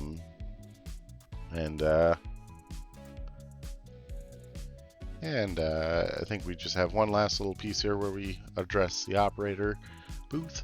But that's going to do it for the time lapse. So I will see you in the live portion. Here it is, the final product, Medusa's Mayhem. We have completed it, and I am so excited to get this up in the workshop for all of you. It should be up there now. We'll put the link here on the screen so you can go download it yourself. We'll also put the link in the description. But Medusa's Mayhem, one of the more challenging things I've ever built, just because I'm not used to the game, and that was the purpose of me building this. Wanted it to be a small coaster. Wasn't focused on stats for the coaster. Just wanted something to look good, and I think we've got something here. At least for my first coaster, first fully themed coaster of Planet Coaster 2. So let's go ahead. We'll jump into it. We're looking at the entrance here. You can see the coaster flying around. It is looking nice here. We of course have the Medusa statue. There's plenty of those throughout this build, but when you come in here, you're just going to kind of walk through here. I needed something to kind of break up and kind of hide this Medusa here. So we've got this big wall here that we've actually duplicated quite a bit around. And actually, this is a duplicated version of the one that you can see over here. But it does a good job to block off what would, at least I'm calling it, the Forbidden Temple. And, of course, this Medusa statue here that does move as you fly by it. It does have some water coming through just to kind of make it look a little bit different. I like the idea of the water with the fire, so we kept that. And then when you come around here, we're going around some ruins that are here. You do get a good view. You have big, tall structures. You've got fire all over the place. You've got the coaster track. It just looks insane. You look completely immersed as you're in here. You can't really see much else other than the coaster. You go back into the structure, so you get a little bit of shade. You get the coaster roaring by. Of course, there's some statues here of the scroll people. And then you come into this tunnel that kind of gets you a little bit darker, like you're just kind of walking through here. And yes, I do know I am not in the peep view, and that's because I wanted to be above the people so you can actually see a little bit of it. There's not much going on in here, just random things that I put in just to make it a little bit more interesting. But you get up to the station here. We have the ruins here, and again, more of that wall without the water this time. And you can see the Medusa statue covered, so it's not turning everyone to stone over here. And then, of course, we're at the station here. We've got 3 different cars. We've got a fish, we've got an owl, and we've got wings on our car, or our trains, whatever you want to call them. And yeah, I think it just turned out really well. Through this, I did have the update, so they added the second row here for the second part of the car, so I had to move some of our random pots that we put in here just to kind of fill the space. And of course, the statues on this side, just to add something in here. So we will ride this eventually here, but for now, we'll pop out and we'll just kind of go through the track and what we were looking at. So right out of the station, you go straight into your first inversion, and that's through this little piece here. I don't know what this type of building it be called, ruins, whatever. There is a water feature in here just to make it look a little more interesting. Do not like this support, but it's fine. It's good enough. You can see the coaster goes through very slowly, so that would be a pretty intense portion of the ride in real life, but I don't think Planet Coaster really takes that into consideration. And then you come around this little turn, and you got the original piece here that gets duplicated around. Of course, we have the scrolls being read. Maybe that would be something where they're like reading you through the legend of Medusa. Of course, we don't have that, and I'm not creating that. So we've got that. We've got the water, the fish to represent Poseidon in this journey, because I think he does play some role in the actual myth of Medusa. Maybe it's not Poseidon. Maybe it's someone else. No, I think it is Poseidon. I don't know. It's someone. And we go straight into our lift hill then. Pretty steep lift hill as we go climb up the side of the mountain. And then we get our first view of the Medusa statue. There are 3 of them here on the ride that you will see. Now, because of the way the ride is built, it's more for the view, like the off-ride view. You don't really see it much while you're on it itself. That guy might have saw it because he was looking the right way. But it does have rotational piece, so it keeps the statue with you, like it's following you. You have the outward bank turn, which again, this would be a pretty intense portion of the ride, especially with how high up you are and what you're looking down onto off of the cliff. And then once you level back out, you go into a beyond vertical drop. So you can see full on beyond vertical drop, barely beyond vertical drop, but it is, and you can see it from one of the cameras that we'll take a ride on later. Down into this little pit and up into like a little airtime hill where you go right up against the temple. And again, this is the portion where we were hiding this from the queue. We have our second Medusa statue. That this one you can probably see the best, but you go so fast by it you don't really notice it. So, it is what it is. And then you go straight up into a barrel roll here, which goes over the entrance, which is a really cool feature as you go over the Medusa Mayhem sign. Level back out, go around a turn over the brake run, and into your own mid-course brake run, which this is maybe one of my favorite buildings here, just with all the small arches. Of course, you have the big arch, and it kind of separates everything really well, so I'm really happy with that. Then you drop down out of the brake run over a little hill that's really not an airtime hill, it's just a hill to keep it above so this isn't getting crowded down here. You turn and you go into maybe the most thrilling part of this ride, or what would be the most thrilling part of the ride in real life, where you have our third and final Medusa statue, or at least the full snake statue. You bust through this medallion thing that is a 3-piece door, and each piece separates in its own specific way. And then right when you get through, you have a Medusa head looking right at you that kind of follows you through. And of course, it's a little funky there because you have to go one way or the other, so it works that way. And then you come out over a small airtime hill and then up and into this brake run building, which takes you back to the station. So yeah, a lot of thought went into this, not necessarily into the ride itself or the layout. I was just trying to build something that I like that would be somewhat realistic, and I think we did a pretty decent job. Obviously, if you're on the ride, you'll be able to turn your head and see some of the things a lot better, some of the animatronics. So, I think this would ride better in real life than it does in Planet Coaster. But, it still looks really good. The guests really like it. You can see, I mean, we've got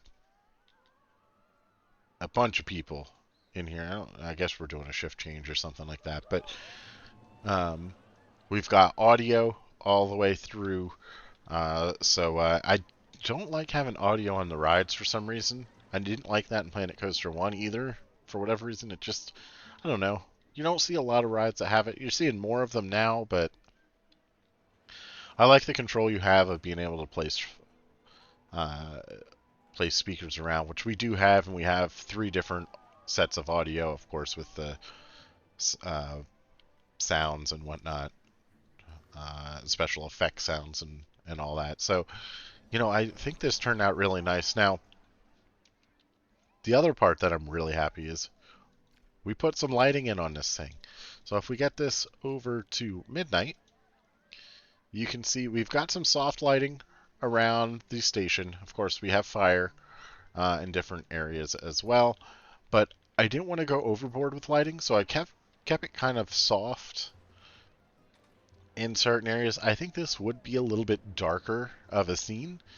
And then when it comes out of the station, you get a lot of fire here, so you get a very, very warm light around this building, this structure, just kind of signifying, okay, you're going upside down here.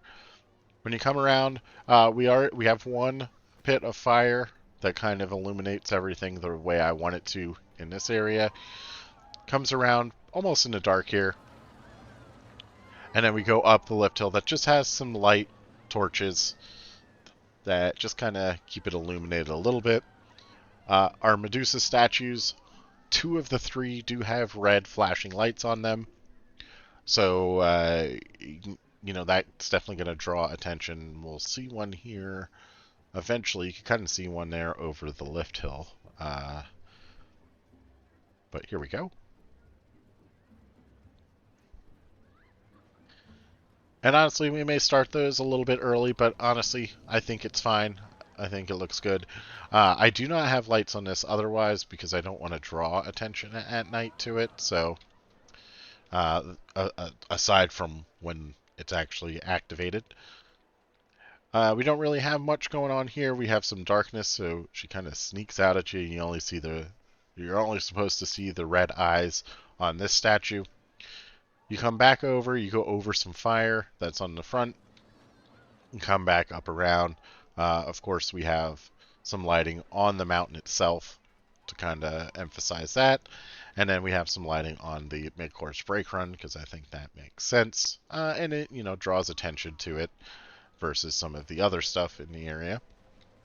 And then, of course, this last bit, a little bit of a red light there. And then once you're in there, there's no lights inside. So that gets very dark very quickly. And then you come back up, and there's not too much in terms of lights on the brake run or anything like that. So just so much going on here. I'm really happy with it. And I hope you enjoy it as well. Again, we will put the Frontier Workshop code in on the video. We'll put the link in the description. So if you want to download this, please go ahead and do so. I would greatly appreciate it, especially if you leave a like on there. That would make me pretty pleased as well. And, if you have any feedback or if you're having any issues, I tried to get as much completed on this as possible. I have the ride timing set, so it shouldn't be stopping. It should just be a continuous circuit once the train leaves the station. And I think I cleared out all of the scenery. I've ridden it quite a few times off camera. So, there might be some very, very small clipping with the train because of what I did to the train. Oh, and actually, speaking of the trains, we have 3 different trains on here, and they are, so we got a fish train, we have an owl train, and we have a wing train. That's just because those are the only things that I liked. I didn't like the shell. I didn't think it looked right.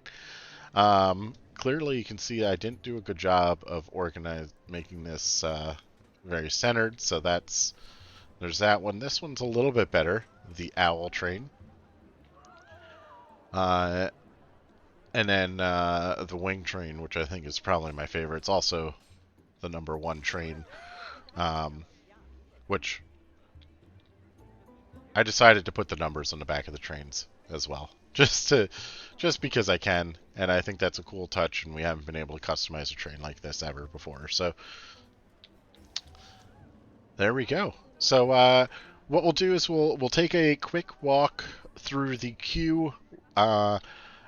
We'll ride it then, switch it to night, and then walk through the queue again and ride it at night then. So let's just go ahead. Maybe I can hit the right buttons. There we go.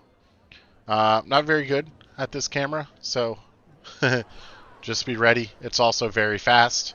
I guess we'll do a night first since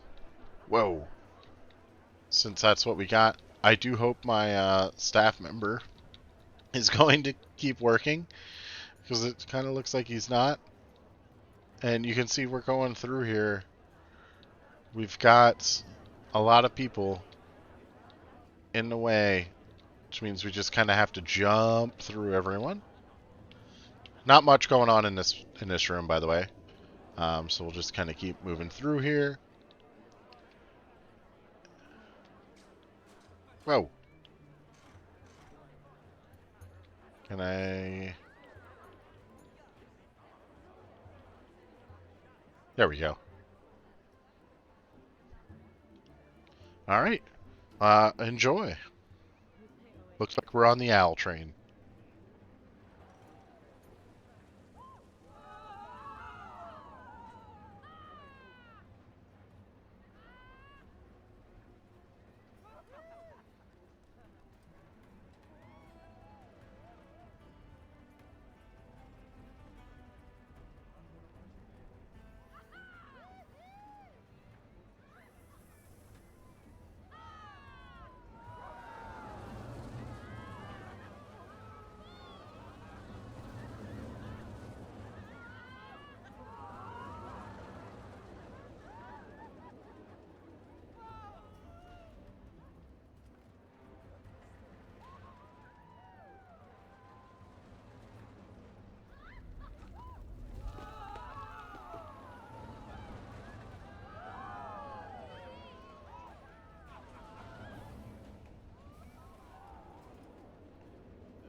Alright, so there we go.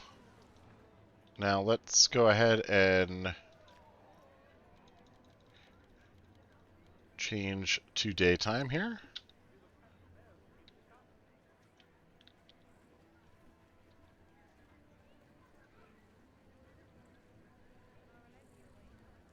There we go. Oh, we're much slower here. I don't know what's going on.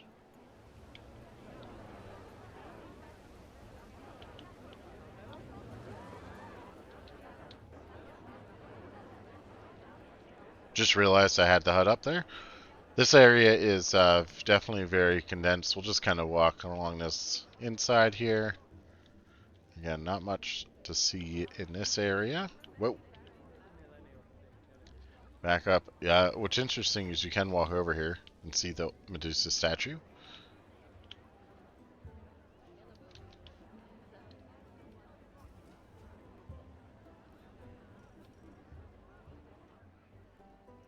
And you know what? Let's do chase. We're on the second train here.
All right, so there we go. There were the two POVs that we're going to do. If you want to ride any more, just go ahead and download this on the Frontier Workshop. But, you know, before we go ahead and end this video, I am going to show you how to place it down. It is very simple. And, you know, when I'm building a blueprint like this, or really just anything here, I do like to use the advanced move tool. So we'll just kind of bring this in here. You can see it does put it a little elevated, so that's why the advanced move tool is nice. And then if you go ahead and just kind of move it down, find where one of your markers is. So I'm looking at this one over here. We'll get that down as close to nothing. Place it. And then you can see, you can actually probably go down a little below, because then it'll give you, it'll be a little bit more on the ground than what mine is currently. But very simple. This still looks great. I mean, aside from just one or two pieces that have a little bit of a shadow under them, this is it. The whole thing is done. It's all placed in here. It all looks good. And you may have to remove some of these trees. But I tried to make it so that you can kind of add in around it. You can put paths around it if you want. Whatever you want to do, it's up to you. So I do hope you enjoyed it. If you did, make sure you leave a like. If you saw something I could have done better, let me know in the comment section. And if you want to see some more awesome Planet Coaster 2 content, please subscribe to the channel. So again, thanks for watching, and I will see you in the next one. Later!